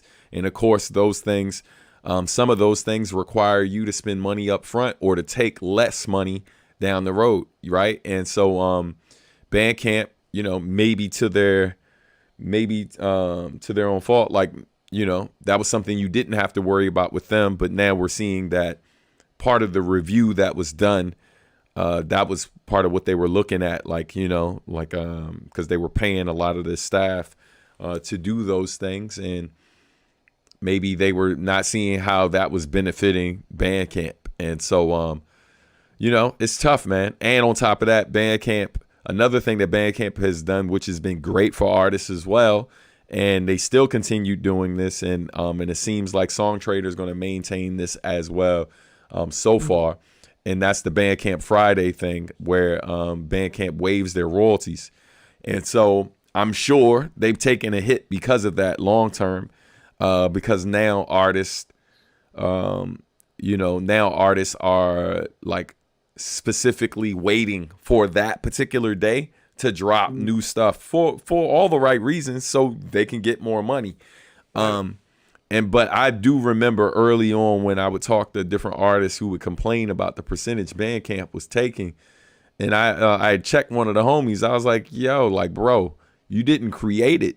You created the music. You did not create the platform. They're going to take something, fam. They got a business to run. Like, you know, it's great that there's companies out here. You know what it makes me think of? It makes me think of this Wu-Tang documentary from a long time ago, or this clip I saw of Divine and Ghostface Killer having an argument. And Divine asked Ghostface straight up, he was like, well, yo, how much you think we should get, you know what I mean, for helping you put out your project? And he was like, 0. Like, I want 100% of my and like, fam, like, I'm an artist, and of course I want as much of the pie as I can get.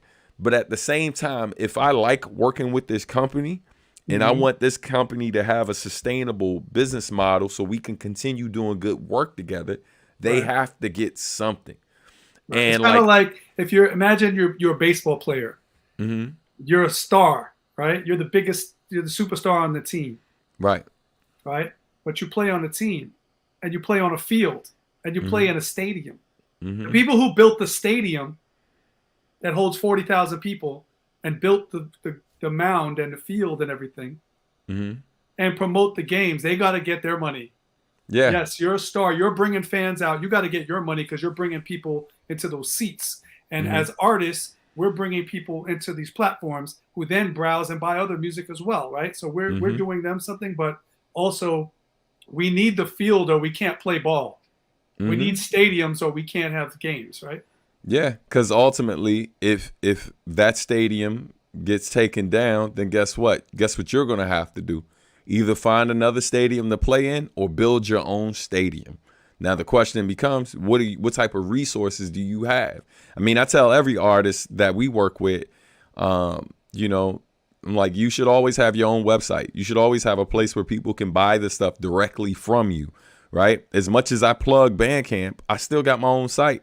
And like, as much money as I make through Bandcamp, I make about the same amount of money, if not more, through my website. And, you know, it's one of those things that the fact of the matter is, I think a lot of people want the spoils without getting their hands dirty, without doing so much work. So it's wild to me that an artist, in one breath, like, they say they want to focus on being more of an artist, but then they also want all of the profit, right? Like they want, I mean, all of the money, ignoring the fact that, like, if you want to be focused on being an artist, then you're going to have to pay other people to do what they do so you can focus on doing that. And now if you don't, and I'm a person that, of course, I want the lion's share, but that's also why I'm always working, right? Why, like I'm spending just as much time on the admin stuff as I am on making the music. And quite frankly, that's exhausting, fam. I'd rather just be sitting around making the music, but I also understand that doing it the way I've been doing it allows me to take better care of my family. I finally put myself in a position where, even though my stuff isn't as popular as certain artists that, you know, people are always talking about, the fact of the matter is, even with me selling less, because I get the lion's share of it and don't have to divide it up so many different ways, I don't have to sell as many units as other people sell in order for me to make a good living doing it. And so it's still challenging, but, you know, it's really one of those things. I think every artist has to decide what's really important to them, but you definitely should have your own store, right? And if you can't afford your own website and e-commerce store, I always recommend the people at least get your .com, right? Get your .com with your name. Try to make sure that aligns with your social media as well. So, like, you know, like with y'all, it's MCMI report.com, but then it's also at MCMI, you know what I mean? Report. Right. Yeah. Even though we made the report to stand out because someone else may have a company, MCMI, having to do with like some other business, but the report helped show that it's the hip hop brand. Once we had the website like that, kind of have to do the social media like that. Exactly. If you have that on Instagram, then you may as well keep it on Facebook. I do notice I have your website up. I wanted people to see while we were talking. This is your actual website, and before I had your Bandcamp up. Yep. But your website is iamsubstantial.com. Right. Is that because Substantial Music was taken? Didn't you used to have Substantial? So Peep, a lot of what I teach is because I learned the hard way, right? Okay. So for example, the substantial stuff isn't really clean across all platforms, right? Like on no platforms was I able to get just Substantial. Shout out to the company that's based in Seattle called Substantial. They're actually really cool people. They've directed people to me a bunch of times because they've been tagged many times people thinking it was me. But they were like, nah, y'all are talking about this Substantial and he's really good. So go check him out. Yo, they show mad love. One of their VPs actually came to one of my shows in Seattle one time. That was super dope. But anyway, so because I learned that hard lesson with making the brand really clean across everything, when we started our company back in 2017, that was one of the first conversations we had. Like, yo, before we lock in this name, let's make sure the .com and all of the social media stuff is available, so it's clean across all platforms and it's easier to for people to find us. And so that's worked great for us, you know, making it easier for people to get in contact with us, learn about our brand online and all of that stuff. So, you know, I recommend that to everybody. But again, what I was saying earlier, at least get your .com. And then the great thing about Bandcamp, again, until we see what they do with it, one of the best things you can do with it, if you're a person that really has no website design experience and you don't necessarily want to go the Wix route or go the Squarespace route, like Bandcamp allows you to, you know, you can go buy .com somewhere else and then you can integrate it and use Bandcamp like a website. You know what I mean? And the great thing about that is you get all the benefits of an e-commerce store without actually having to pay for an e-commerce store. you know, and because the e-commerce store can be a bit pricey if you're a person who's working with a very low budget to begin with. So, you know. So what you're saying is, so you don't have to worry about if I make my own website, I've got to have an app on there that takes payments from PayPal and credit cards, and then I have to sync my bank account to that, and I have to deal with the technology on my website. But once you're using Bandcamp, they already have that in place. You just create your account, tell them, hey, when people buy the album, send it to my PayPal or send it to my checking account, wherever you want it, and then they take care of all that administration. Yeah, I mean, less hassle for you to. Yeah, I think, you know, it's a great place to onboard if like it's early in your career and you haven't figured out a way to manage all this stuff just yet. There's still additional steps you're going to have to take and stuff which are unavoidable, but it's one of the most inexpensive, you know, user-friendly platforms that exist, you know. And let's take a look at yours real quick. I'm going to pull up. So this is the MCMI Bandcamp, right? See the different artists that we have. Salute to all my bros. PH, Hello Blitzkrieg, myself, Keith Wildchild, of course, Hydra, Sixers. Shout out to Bad Seed. But now let me search for your Bandcamp, or actually just tell me what your URL is for your Bandcamp. I'll type it in. Substantial.bandcamp.com. See if the share will .bandcamp.com, if it'll allow me to. Will it change? Without having to reshare. Yes, it worked. All right. So there's, and I love the design. People might think like it'll be a generic design, but see how ours had the MCMI logos around it, and yours has customizable. This blue scratched wood surface, like, and then your logo and stuff. It's really cool. Thanks, man. So and I'm using Bandcamp Pro, which is about $10 a month. You know, I use that so I can add the videos. It allows me to do batch uploads. So as you see, the Reed Richards videos right up top, right? Yep. Okay. You can play it right. There's your there. album. This is the deluxe edition. Now, yes. Here's something you were helping me with. I had my products, my shirts, and my along the way 777 hats, right? Fire. Thank you. And I wanted to sell these on the Bandcamp page, and so I wasn't sure exactly the best way to link it. And you helped me out. That's one of those examples where one of your friends called and got some free advice. You know, if you were a psychoanalyst, I'll be telling you my dream and asking you what it means. But since you're the Bandcamp dude, I had to, you know, the online commerce. Right. So yeah, so you helped me to put my merch here, but you've got your merch right here. Yep. Right, the autograph limited edition double vinyls. Right, I'm gonna click one to see what happens. Okay. Yes, sir. That's fire. You got the green vinyl, the blue vinyl. Yep. I will be doing some vinyl, and you put me on that made those vinyls. Yep. And for the people out there, when you go to one of sub workshops, it's not only the digital world, but also like vinyl production, cassettes, USB thumb drive, anything that you need to help an artist release their music in a fun, exciting way that gives value to the fan who bought it as a great collectible item. So this is another example of something you could pick up at these workshops. And then you've got your autographed digipack CDs and fold-out posters. Let's see what those look like. Oh, very nice. Now, to build your own website that you could click on it, it will pop open like that, and then you can just minimize it again and see everything on one page. So you've got the video at the top. Then you got the album. You got the cover art, right? Adultish, great title. Then you can share and embed right off of this. You can go grab a widget, put it on your website if you want to, right? You can put it on a wish list if you're a fan and you're scrolling through. You can see people's reviews supported by different people talking about your music. You've got all the merch here, the prices and everything. Adultish.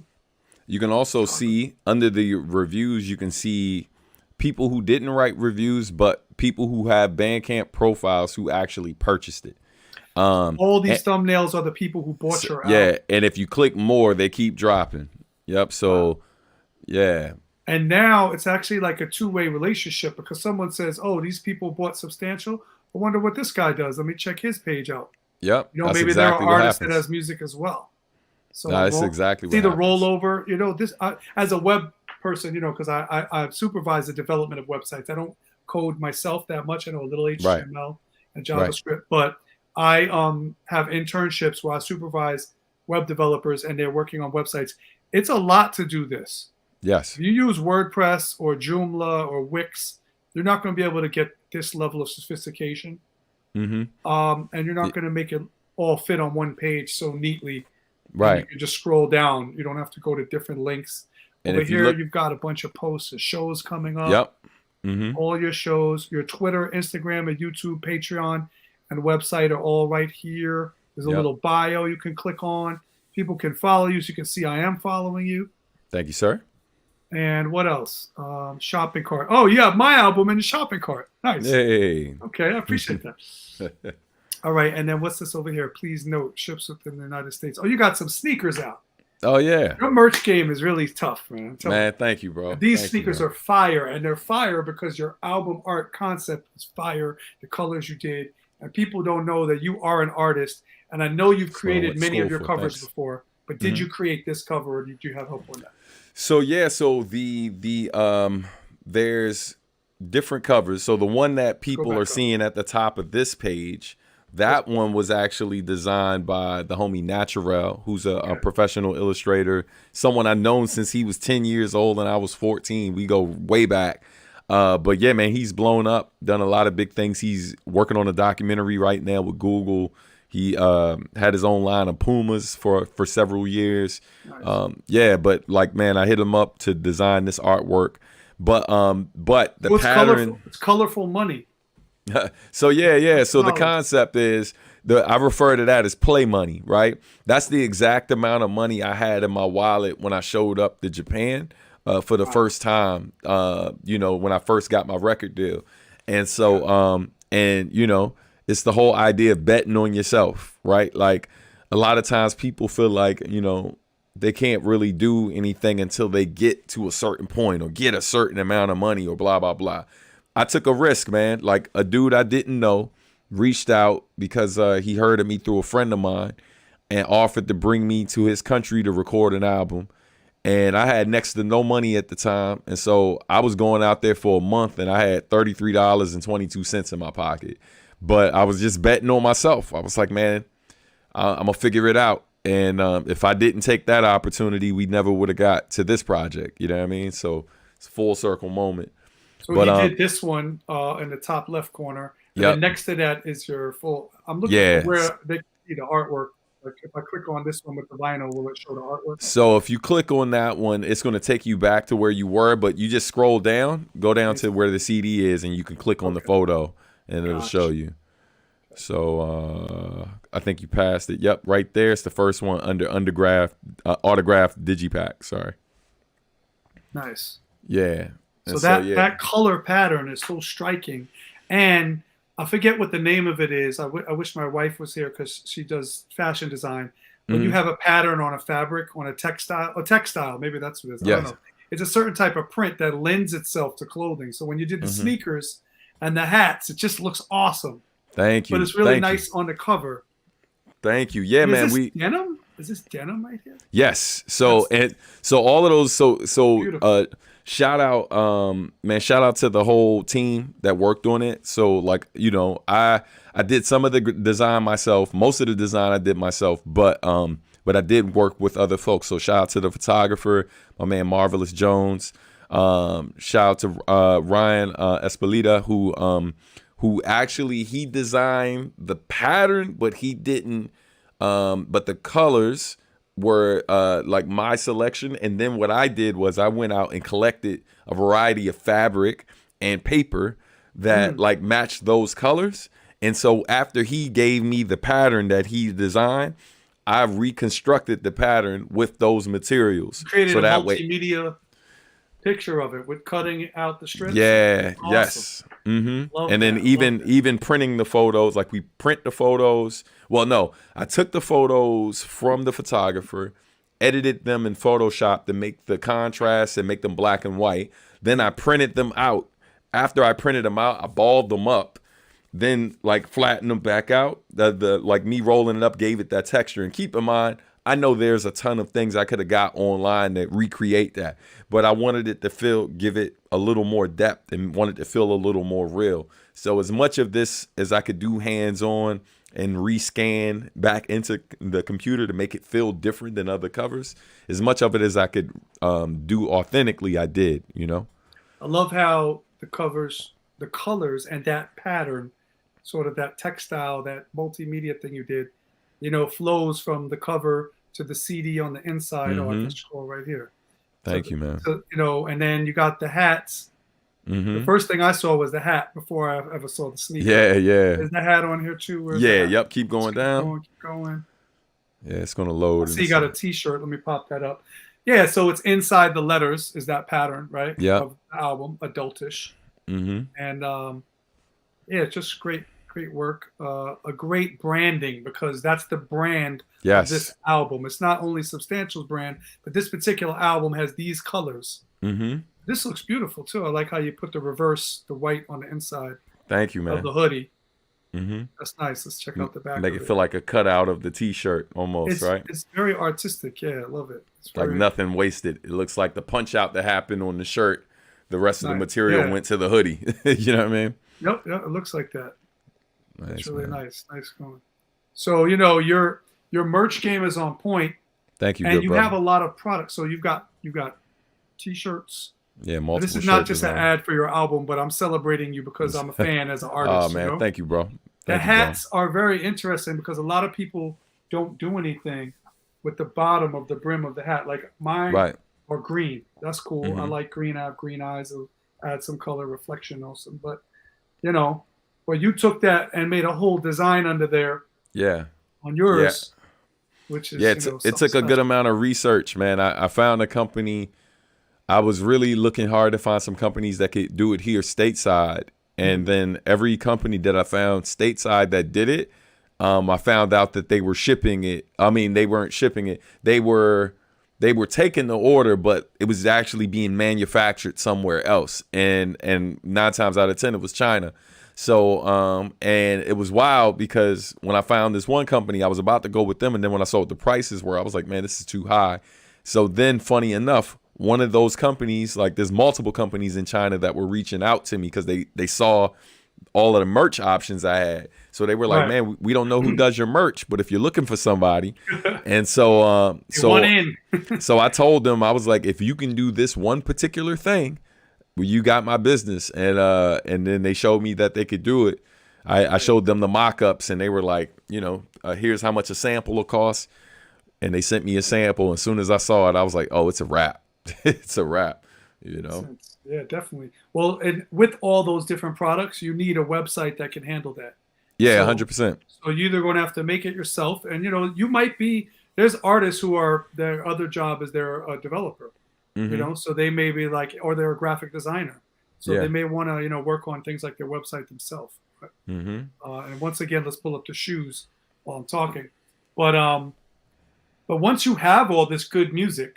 And then good shirts and whatever other products you have, cassettes, vinyl, CDs, clothing.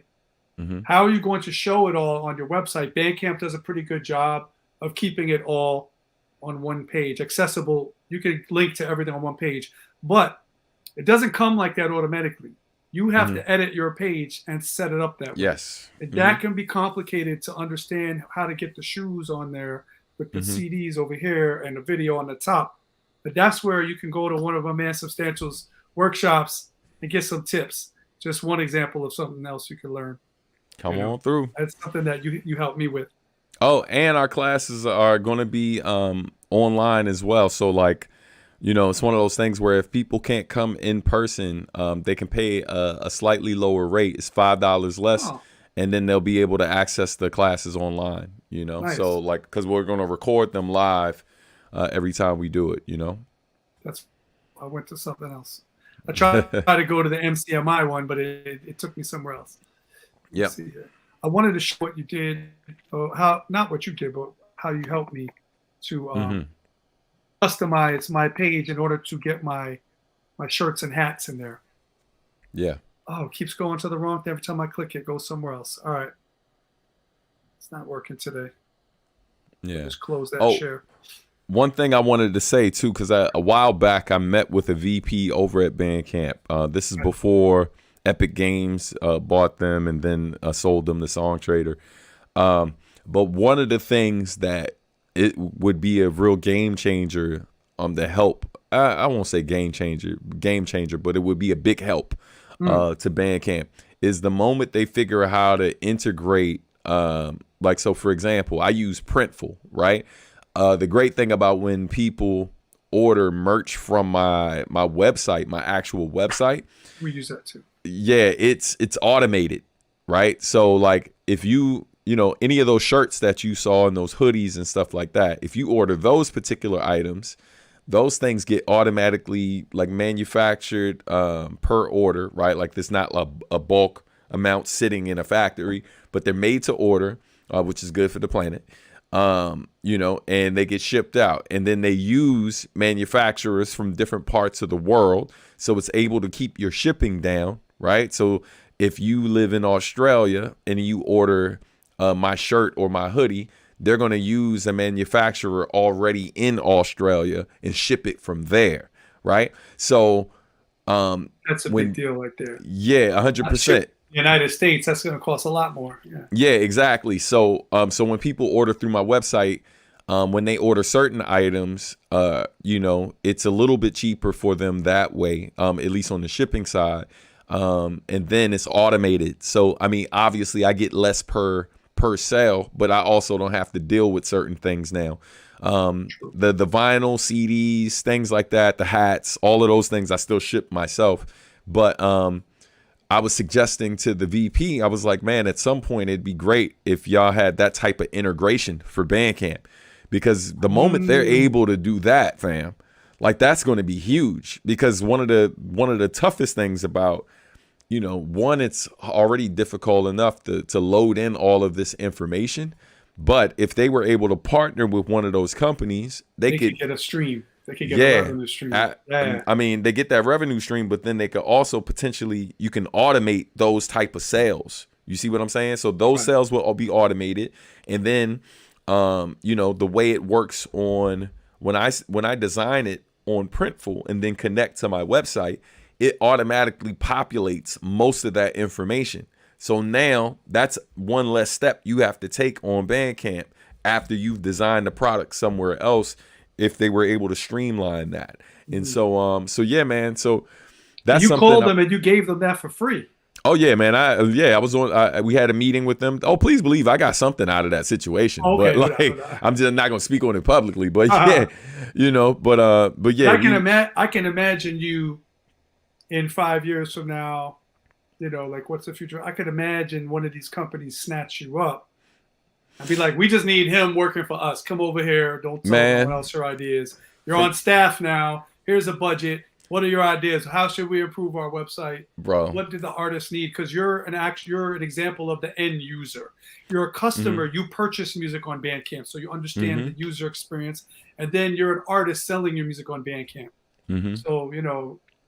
From your lips to God's ears, man. Listen, anybody watching right now, listen, I am available. You know what I'm saying? For the right price. Substantial can be yours. But yeah, man, no. Well, you do work for record labels and do A&R work and also. Yeah. I've definitely done it over the years. Yeah. But something else I suggested to them before I ain't taking credit for nothing, right? Let me be clear. Because even when I said that to the folks at Bandcamp, they were like, yeah, this a lot of the stuff you're suggesting are things, you know, we've already been talking about and blah, blah, blah. And I'm like, okay, sure cool. You were. It was like, you know, you take it with a grain of salt. I mean, a good amount of artists that I advise to, most of the conversations are filled with, no, I know. But like I tell them, you know, the same applies to Bandcamp. It's like, you might know, but you're not doing. So, you know, I mean, it's, you know what I mean? What Bruce Lee said, knowing is not enough. We must act. You know what I mean? Like, and so you can know it all day, but until you come up with a solution that works for everybody, it's like, that doesn't mean anything. But one of the other things I suggested to them, and I was glad to see that they finally did during the pandemic, was, I think it was like 2018 or no, it might even been before that. It might have been like 2016. Bandcamp did something locally in the DC area. This is where I finally met A1. Shout out to A1. and they were asking for ideas from the artists who were there, you know. And then I said to them, because this was around the time, it was 2016, because this was around the time that Facebook launched their live stuff, right? Their live feature. And I suggested it to them there. I was like, yo, listen, Facebook's cute and all, but, you know, it's great that you're able to go live there, but you all should set something up where we could go live from your platform. Because the fact of the matter is, as long as I got to rely on social media to always go live and redirect people ultimately back to your platform or to my website, I'm always at their mercy, right? Like for whenever they want to change the algorithms to keep me from sending people away from their site. But if you all had a feature like that to allow us to go live on your platform, you know, and make it so that while we're live, people can purchase right there. They don't have to leave. Imagine right now on the side, instead of a bunch of video suggestions to watch, it was a bunch of music to purchase. Right. Of you or any artist you want to recommend. And then there were people chatting also while you're going live. And then that's exactly what they or did. Whatever the thing is. Okay. Yeah. So and Bandcamp has that now. So we can do this on Bandcamp and another. 100%. So yeah, so they did that during the pandemic. They opened that up, and then you can do a live ticketed concert on Bandcamp. You can sell the tickets in your store like you would anything else. And then the great thing is, though, they don't pay out on those tickets until after you've done the show, so people can't really game the system like that. So they pay out after you, about 24 hours or 48 hours after you've done the show. And then you can create a merch table, and that merch table consists of whatever of your releases. And then say, like, if you and I did one, I could literally grab links from your store on Bandcamp and then plug it into the merch table. And then on top of that, I can make it so that with your purchase of the ticket, you get an automatic download of whatever I want to connect to on my store.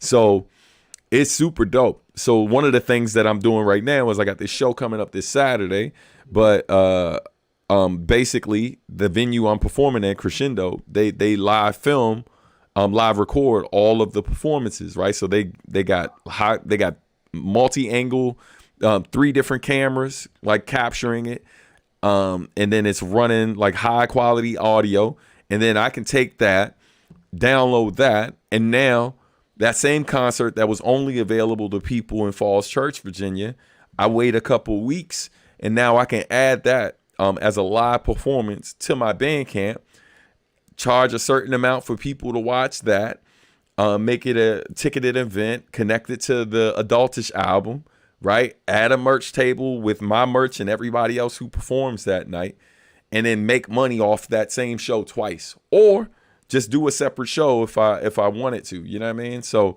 I've done both, but dude, you know, again, so you're saying a digital merch table. Yeah, on the live stream they can purchase merch. Yep, and then the dope thing is, while they're purchasing, you literally, like you were just saying, there's a chat on the side. But what's really dope about their chat is anytime someone buys anything, it pops up in the chat, such and such. Like, for example, shout out to Danny Dog holding us down in the live chat right now. So if Danny copped like a t-shirt while I was performing, it would say in the chat, Danny just purchased a shirt, blah, blah, blah, you know? And then somebody else cop an album while the show's live, it would do the same thing. Dog, like, so again, it's one of those things, because I remember shout out to Session, because I thought he was supposed to be here with us tonight, but yeah, I don't know if he's going to make it. I haven't heard it back from him, but all good. But one of the things I was saying, because he makes some great points about why we ultimately can't rely on any of these DSPs too much. And keep in mind, technically, Bandcamp could fall in line with being a DSP, but it's more like an alternative to what the traditional DSP is. And for those who don't know, a DSP is digital streaming platform. But anyway, like the ultimate thing is, I think I just tell everybody, it's like, sure, there's reason to be concerned about what's happening over at Bandcamp. Right. But again, until the house is officially on fire, fam, You know what I mean? Yeah, It's still arguably one of the best tools out there, because the downside, the upside to having your own website is that people can always come directly to the source to support you. The downside to you having your own app, you having your own website and stuff like that, the only downside isn't for you. It's mostly for the user, for the fan, the supporter, and Right. that's that. When they go to your site, they can only listen to you. And most people, they listen to their favorite artist for a certain period of time, but then we live in a world now where they typically don't have to leave a platform to listen to all of their favorite artists.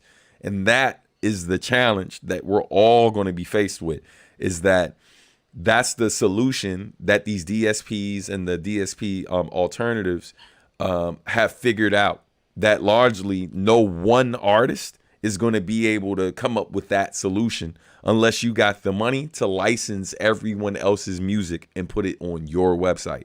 So, and while that's not the worst problem in the world, and some people be like, yo, I mean, it's whatever, yo, like either they do or they don't. I'm like, yo, listen, that's cute. That's cool. I get it. But the reality of it is Spotify, for better or for worse, and Apple / iTunes, they've changed the industry forever, right?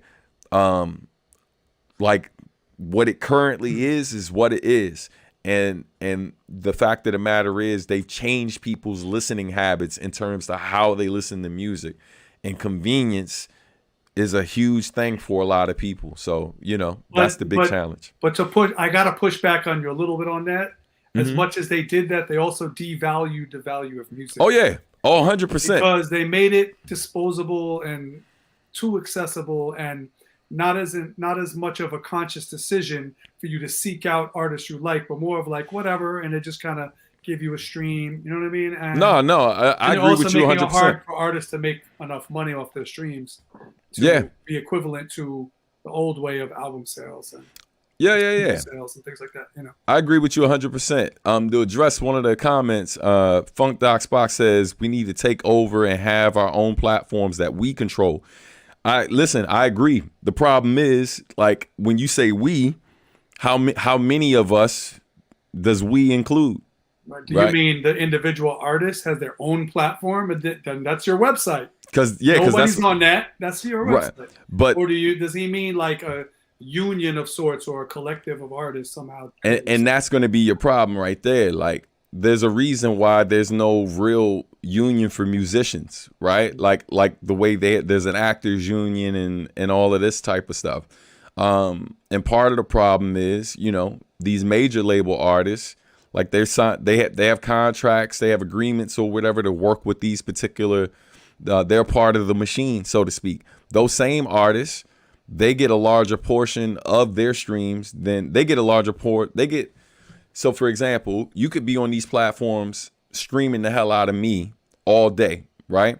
The fact of the matter is, even if you never listen to Drake, right? Even if you don't listen to Taylor Swift and a long list of other huge artists, the fact of the matter is, even when you're listening to me, you're still helping to pay them.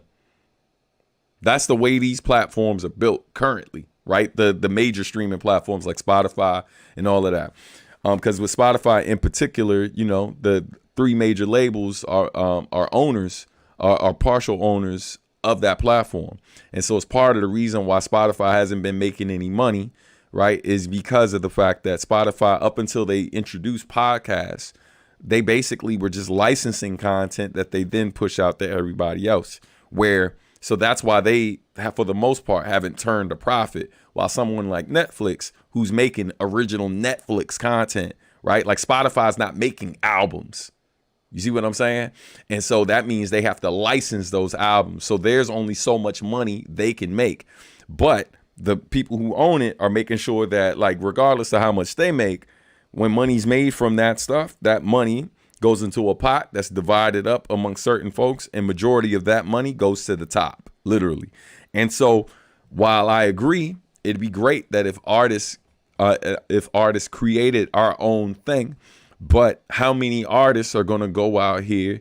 How many Bandcamp was one of the best solutions, largely because the 3 people who helped create Bandcamp were all musicians.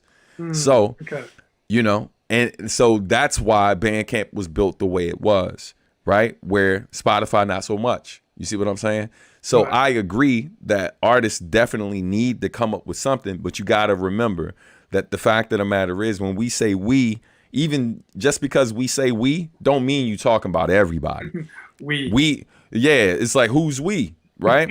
And as long as it's not including everybody, there's someone who's going to feel slighted.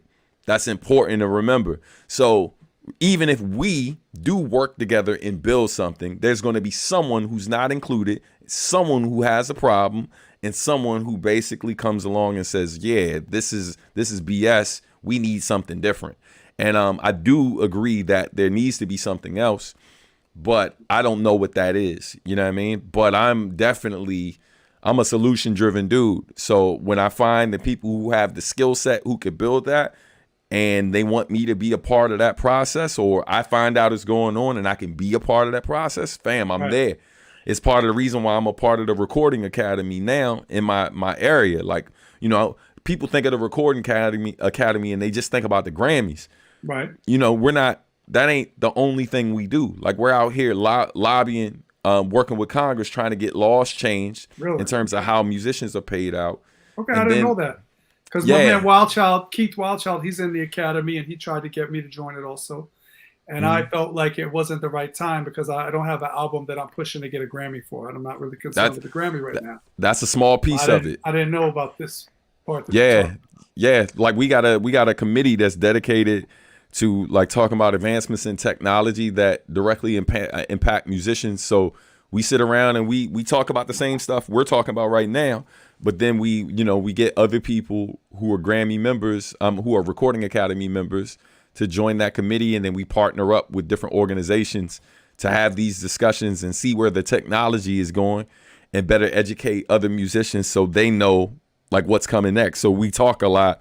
You know, we met with different congressmen recently, about as recent as a month ago, talking about AI, our concerns, and all of that. So, you know, that's the type of work that, like, most people only know about the Grammys. They don't know about all the other stuff that you can do being a part of the Recording Academy. You know what I mean? And most people think that the Grammys is like some rigged thing where it's just like any election, fam. Like, you know, the album you think should have been album of the year, if they drop that album at the beginning of that year, but by the time the end of the year come, no one's barely talking about that record and somebody else hot.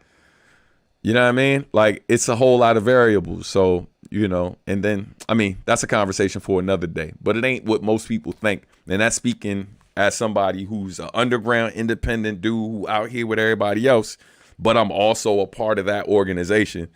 And I have a better understanding than a lot of these people who just be saying shit on the internet do. I don't know if we can curse, my bad. That's all right. I mean, I try to keep the cursing to a minimum, or off of Cybersky videos. Yeah. MCMI report is, you know, a little bit less worrying about that, but this is on both, so I don't know. Yeah. That's all right. I went by real quick. People won't even hear it. They have to right.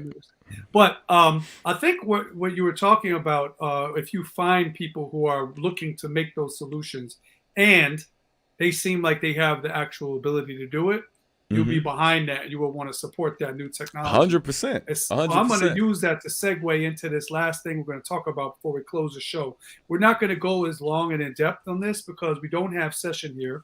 We will bring him back another day and we'll do a full show about this new app that's used for digital distribution of music for artists, and it's called Demu Jukebox. Right? So I'm going to pull it up on the screen, pull up the let me switch my thing here. A lot of action going on the screen. Wait, I need substantial. There you are. Yeah, so this is a promo that kind of explains it and introduces it to the world. This just launched. This is cutting edge. This is like a month or two old. When did this promo come out? You know August. August. So this just happened. This is a new blockchain-based digital distribution. So for those who know about crypto, NFTs, and smart contracts, I know that on Cybersky videos we talk about that a lot. We have even discussed it on the MCMI report before. on the MCMI Report podcast. But the technology behind that, the blockchain, is decentralized. What that means is no one company controls it. And so when people build apps and websites and technology on the blockchain, it's sort of democratically run by the users of that technology. And that kind of means it cannot be bought and sold like Bandcamp was bought and then features changed or people fired or things taken off the platform. So, right now, Spotify, we were talking about Spotify a few seconds ago, they just did something where they're going to now make a threshold you have to meet in order to monetize your streams the way that YouTube does. People hated when YouTube did that. A lot of people got thrown off because it didn't have 1,000 subscribers and, more importantly, something like 4,000 hours of watch time in a year. Yeah. That's a lot, 4,000 hours. It is. I think if you get 3,000 hours, you're amazing and you should be monetized. But you can't because you didn't get 4,000. So people didn't like that YouTube did that. And a lot of people, left the platform or kept it, but added Rumble or added Twitch and other things because they don't like what YouTube is doing. The thing is, if you want to play on YouTube, you have to follow their rules. They created it. It's owned by Google. They write the script. So this blockchain app aims to decentralize and democratize the platform, as well as make each person own and have more control over their sales and their relationship with their customer, they know you, things like that. So it's called Demu Jukebox. I'm going to play the demo and then we'll talk about it briefly when I come back. And you're in this promo, and so am I. So it's kind of cool. Music is the way feelings sound. It's the way to express my soul. So it's honest, it is from the heart, and has affected somebody, that it matters to someone. Always talking about something that has a point, a message. That connection with the audience is extremely important. I love making people smile and laugh. You can feel the passion, the emotion I put into everything I do. And be authentic, be forward thinking, don't settle. Stay true to yourself. Because that's what it's all about.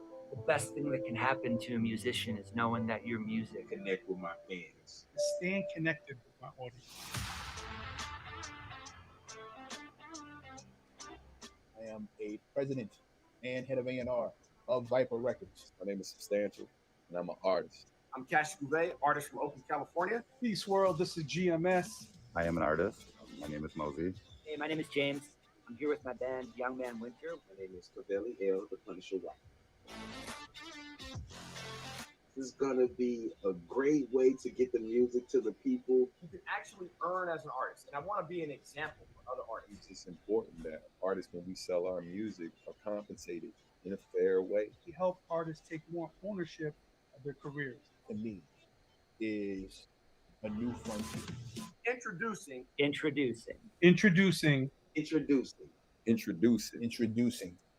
Watch for dramatic effect. The Demu Jukebox. In this age of irreverence, this is your rock with the regiments. MCMI back with the vengeance, replenish the soil, put seeds in the sediment. You've been blessed when we stepping in. Never F with the brethren. Dream if you want, we'll be having your dreams ripped apart, check the lettering. Demu Jukebox. Do music for a living. Along the way.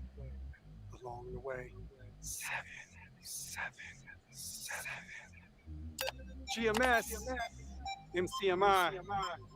He wasn't expecting this. Let's go.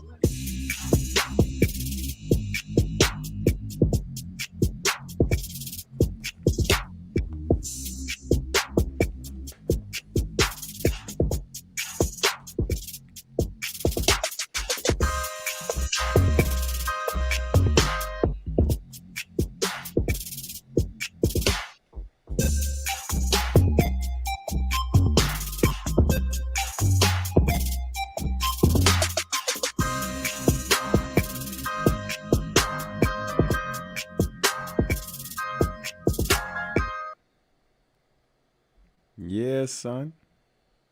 Yeah, so that's basically. Oh man, I had the next thing planned. Do you hear it? Mm-mm. Okay, it's just on my tab here somewhere. Got so many tabs. All the tabs.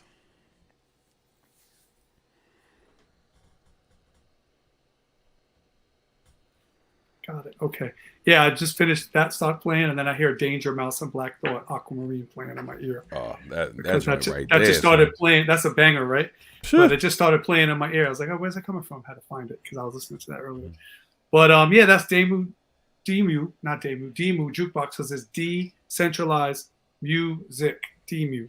And you know, that is a new platform that's trying to solve the problems that we've been discussing of some of the other platforms, right? None of them are perfect. They all have different advantages and disadvantages. You know, there's some things that Spotify is great for, and there's some faults that it has to it. And the same thing with Bandcamp, and the same thing with using any other digital distribution or streaming service.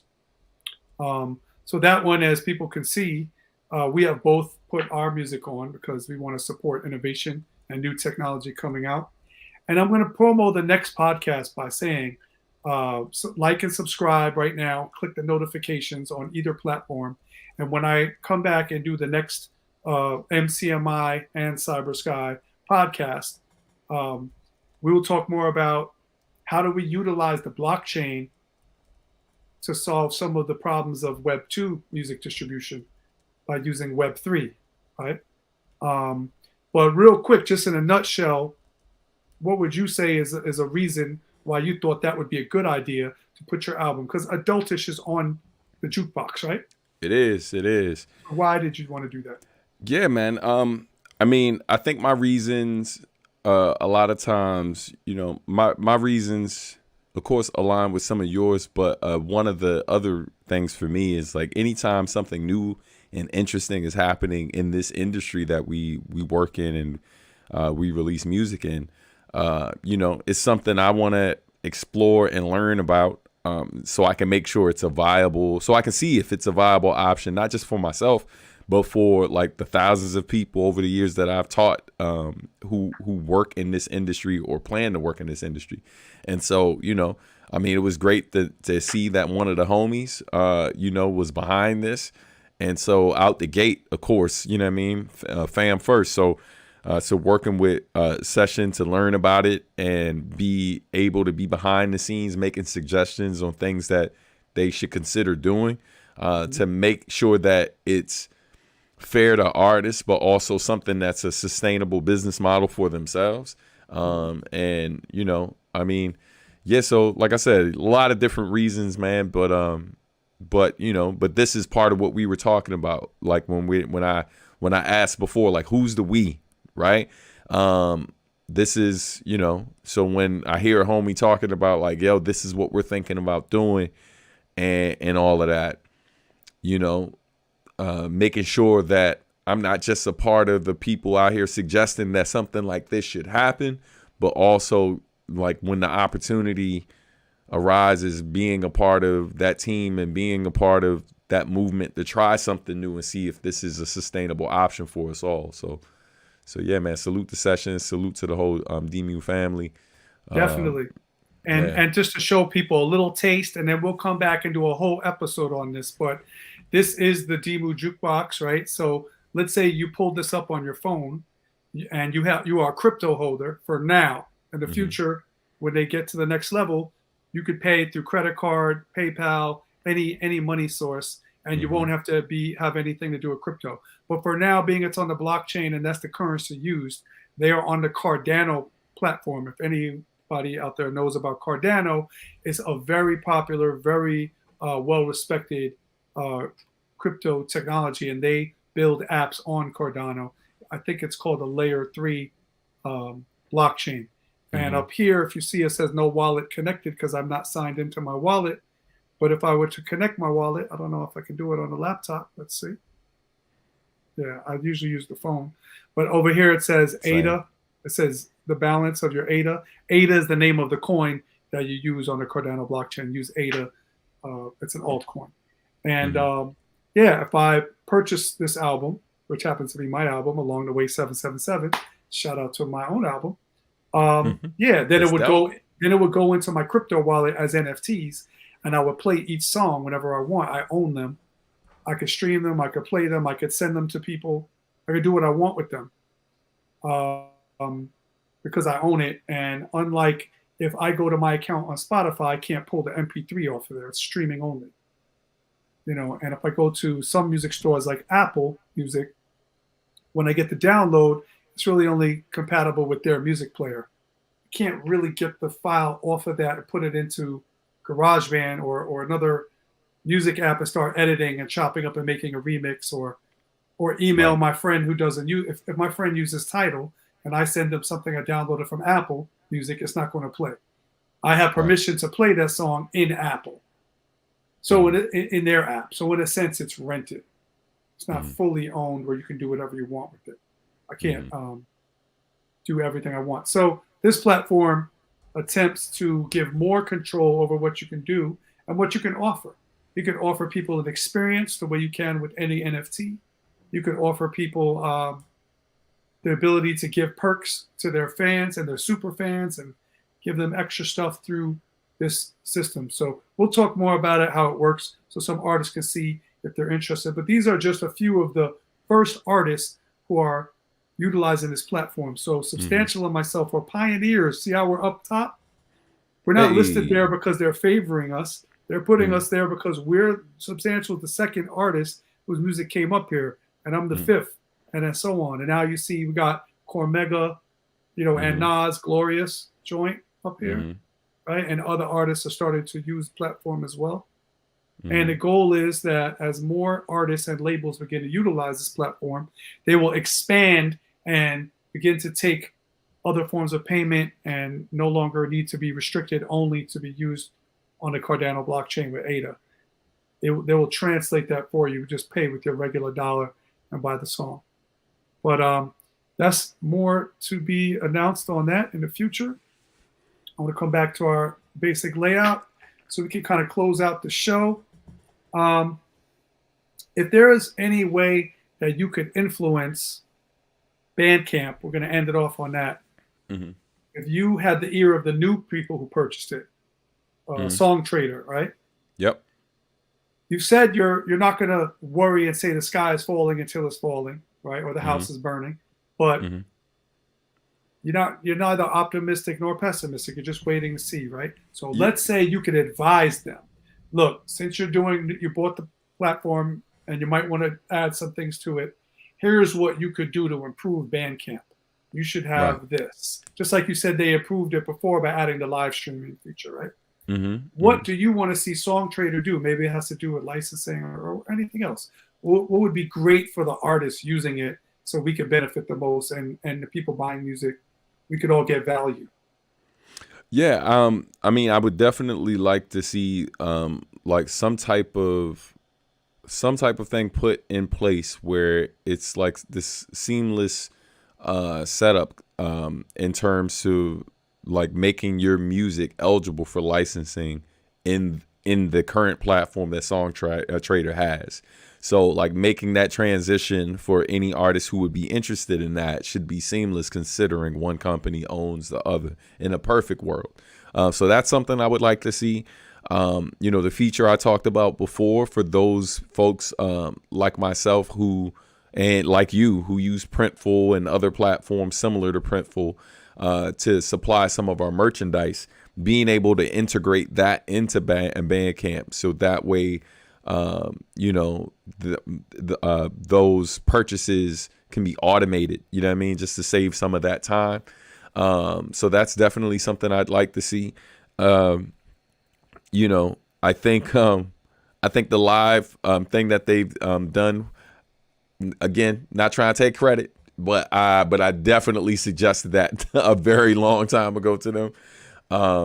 But but I definitely think that's something that can be upgraded in a step further, because right now when you do it, they don't even allow you to do it in full HD right now. Like it's just 720.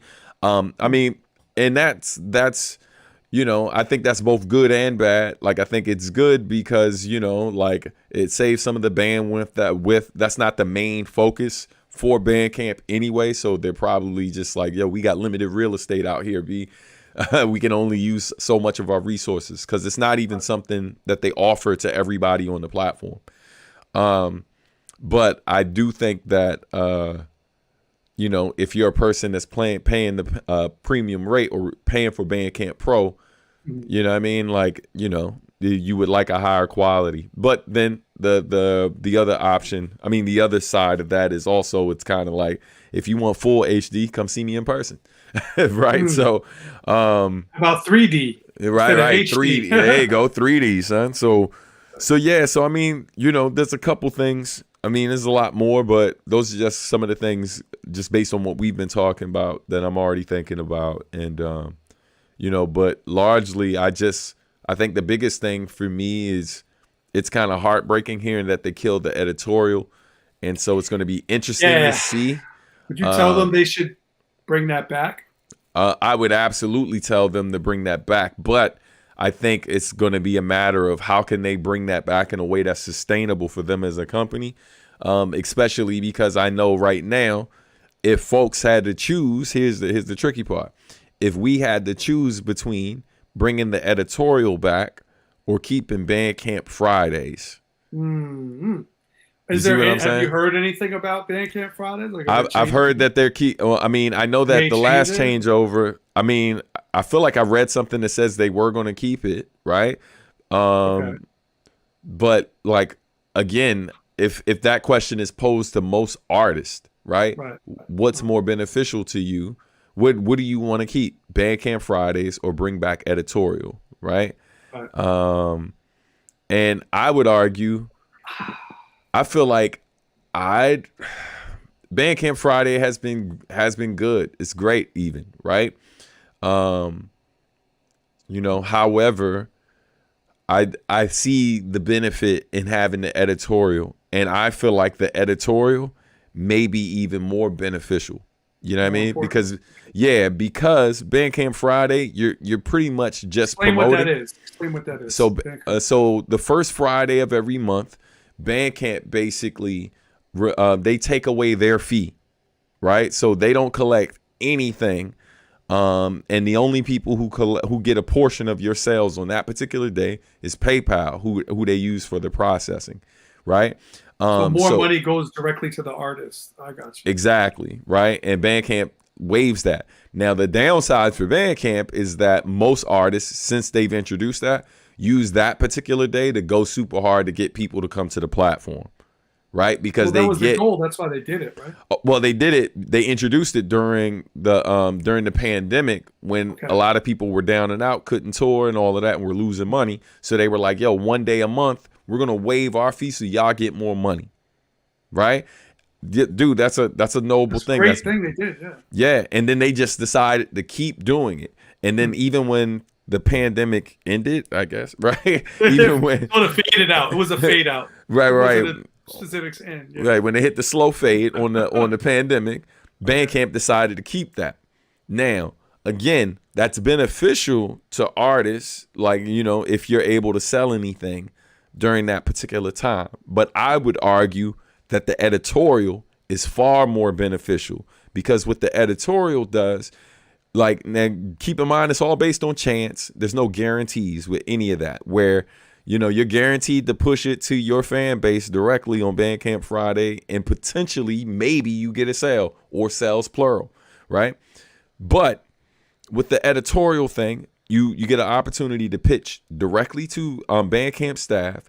If they like it and they connect with it, they're going to potentially put you on places on Bandcamp's site that makes you more visible, potentially do write-ups on your music, and send a ridiculous amount of traffic. Anytime I've received those type of opportunities from them, my traffic goes up like 5 to 10 times what I normally get. I get a lot more followers. I get a lot more like passive sales throughout the week, outside of the sales I get when I'm like actively promoting something myself. So I feel like that's more beneficial to me building my brand, where Bandcamp Friday puts me in a position where every first Friday comes and I'm like, what new merch or what new song or what new whatever can I put up here and try to convince y'all to keep buying new things. So I'm scrambling to find something where I much rather be like, hey, if I can pitch to your editorial and get people to pay attention and discover me on this platform, rather than somebody coming on here and buying the one new thing. If I get discovered by somebody new, they come through here, listen to everything, maybe purchase a couple of things, not just the one thing. And so, I don't know. You know, there's benefits to both. I'd love for them to keep both, right? Yeah. But if I gotta choose what's most beneficial to me, I'm gonna go with keeping the editorial and losing Bandcamp Friday, because, you know, I mean, it's cool and all, but like, you know, 15%. It's a lot when you're making a lot. It ain't nothing when you ain't selling that much. You know what I mean? If it's the difference between $8.50 and $10, but if it's $1,850, they're now starting to come a little bit more substantial. And this is see what coming. I did there? Hey, the amount is a little more I see what you did. substantial. Now, and peep, and I'm a dude who on this platform, like, yo, right now, the slow months for me this year have been 500 plus, right? Top months this year for me have been like couple thousand, couple stacks, right? So 15% for me, that makes a difference. That's a lot of money, yeah. right? So don't think that I'm saying this because blah blah blah. Like, nah, fam. In this situation, I'm losing more than you are. But what I'm saying is the reason why my numbers look the way they do is because of those editorial features, not just because of the size of my fan base that already exists. You know, I mean, and what's wild is because I teach and do all these other things and consult, people who discover me, if they were like, a lot of times I'm like your favorite artist, right? Like, regular people know me, of course, but there's a ton of artists that when they discover me, it's not just they support the record, like they sometimes become clients. So that turns into other opportunities and money for me. You see what I'm saying? So me being introduced to new people, like, you know, that I'm playing long game. I keep the ones who know engaged, but I'm also like, man, you know, when a new person discovers me, there's a ton they can dig into, and that potentially in a year can equal out to a lot of money. So, you know, anyway, opportunity. Great advice, great thoughts. Shout out to Danny says thanks for having Substantial on the show. He has so much knowledge. Yeah, definitely. Appreciate you, fam. Thank you. Hey, man. Thank you, G, man. Listen, bro, I'm super proud of you, man. Like, everything you've been building, man. It's been dope to see, man. You know, was building with Blitz back in June. We were just talking about everything you've been building and how focused you've been with this project and everything you're building around it, dude. And it's man, yeah. We didn't even talk about the merge this tech, but I'm gonna do a whole nother show. Yeah. To show the chip. I've been creating some content to demonstrate how it works for people who don't have it, didn't do it. Yeah. But they would like to see how it works. They're not just gonna look on Bandcamp and say, "Oh, let me buy the T-shirt," and it has a chip technology. Like, they don't understand it. At the shows, people see it and they put their phone up and they scan it and they're like, "Oh, this is exciting." They see the technology. So that's where I got most of my sales from. That's dope. But, you know, for people in the digital realm, I got to make more content to really explore that. So I'll be talking a session, and you and Brian Urachek and other people involved in that, and having Blitzkrieg on discussing it with me, so we can explain that side of the technology, which is something we didn't even cover today. Yeah. But we got more show in the future. Today was a long one. I'm going to cut it up.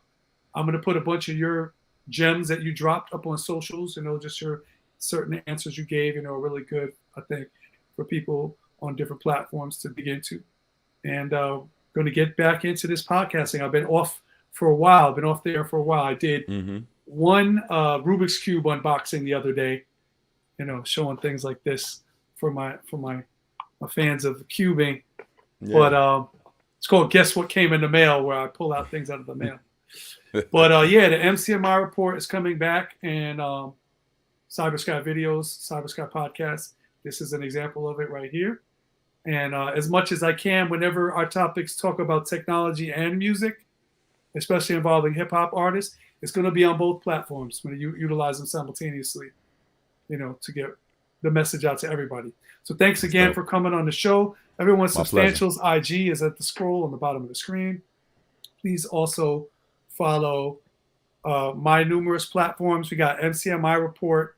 What Who else can we follow? GMS_MCMI. Let me go to the banners here. Boom, there's one for you. At Cybersky Videos. And even Mr. Cybersky, if you want to follow me as an educator, you can follow me at Mr. Cybersky on all platforms, like Stan said, Instagram, TikTok, Facebook, YouTube. It's all those same things, Cybersky Videos and so on. All right. Oh yeah, here we go. Throw that up there. So this has been an episode of the MCMI Report and Cybersky Videos. Thanks to you guys out there listening. Please like, please subscribe, hit the notification so you can know when the next episode drops, where we will talk about the Demu Protocol and Demu Jukebox, as well as the Along the Way 7.7 technology-enabled apparel. That's what we're calling it. It's tech-enabled apparel. On the way out, we're going to drop a couple of songs for you guys. So I'm going to sign off right now. It's been great. Thanks for listening. Substantial GMS. Catch you guys next time.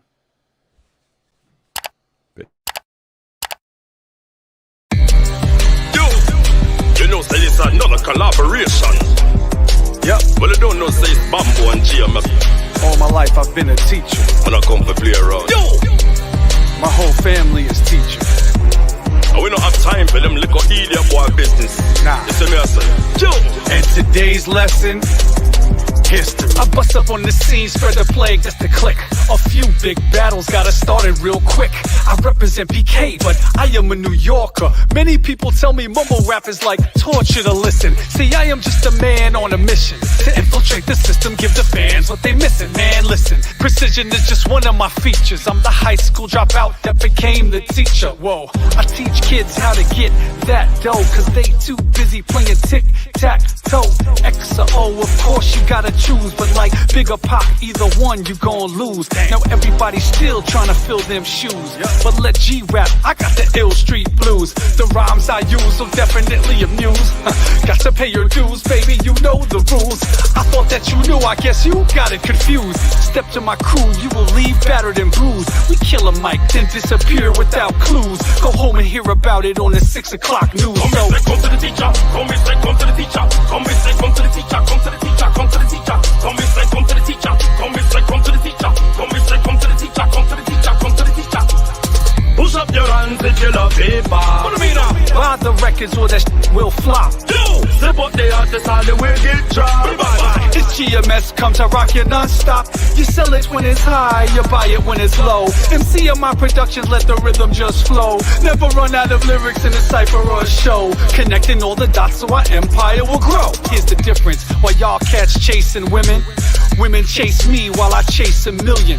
Even Jay-Z still chasing a billion. Plus I never did what I didn't love for a living. And I ain't saying this just to hurt your feelings, but I can get rich without dying or killing. And you can too. What I teach is revealing new ways to get paid without robbing and stealing. And some of you swear what I'm spitting is bull, cause you're outside pushing on the door mark pull. Locked up and locked out, strung out, wrung out, coughing your lungs out, choked and smoked out, messed up and coked out, while I be G'd up, freed up and loped out. And you want what I got, but you want it for free. I can tell you how to get it, but it costs a fee. Come and say, come to the teacher. Come and say, come to the teacher. Come and say, come to the teacher. Come to the teacher. Come to the teacher. Come and say, come to the teacher. Come and say, come to the teacher. Come and say, come to the teacher. Come to the teacher. Come to the teacher. Hot man, them a watcher. Say them one catcher. Gun in the face, let's say I know. Say them one have good time. No for them bad mind. Gun in the face, let's say I know. Hot man, them a watcher. Say them one catcher. Gun in the face, let's say I know. Say them one have good time. No for them bad mind. Gun in the face, let's say I know.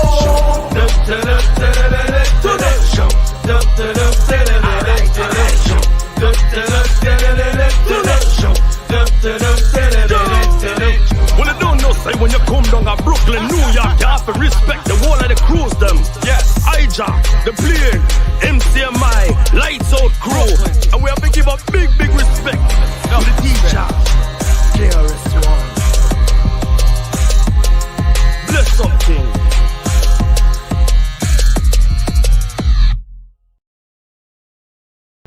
He wasn't expecting this. Let's go.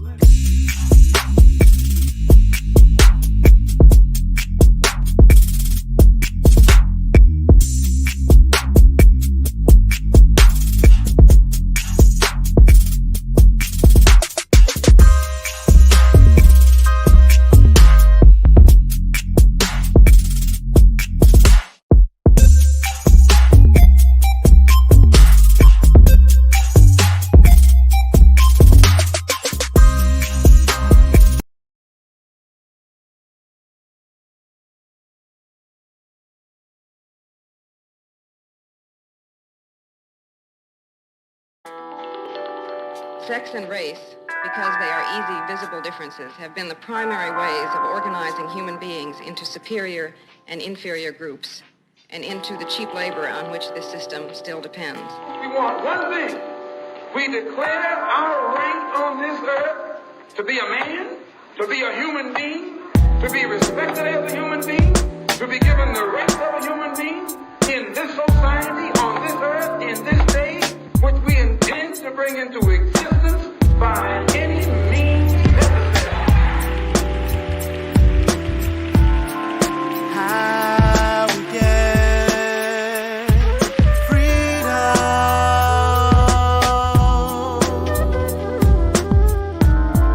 How we get freedom.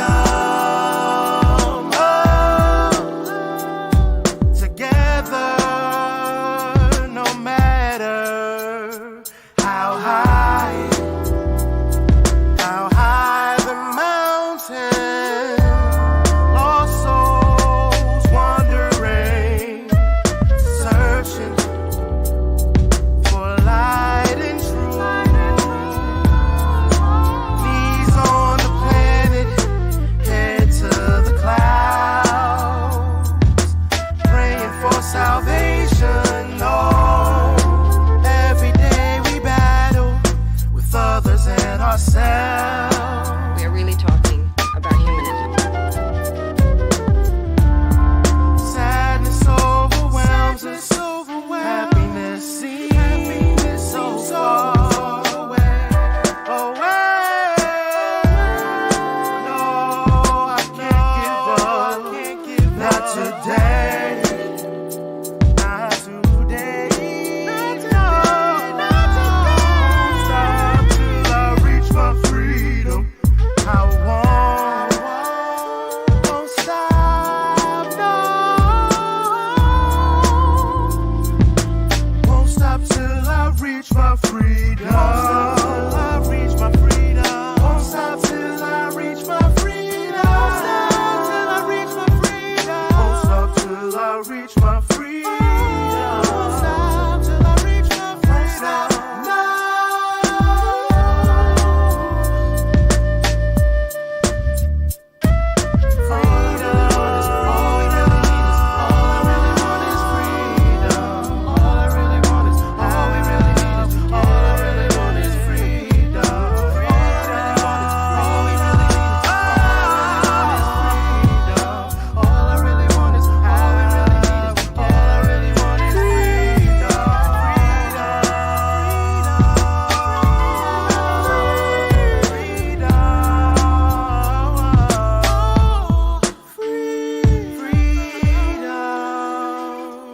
But free peoples will never remain free if they are not willing, if need be, to fight for their vital interests. It really is a revolution.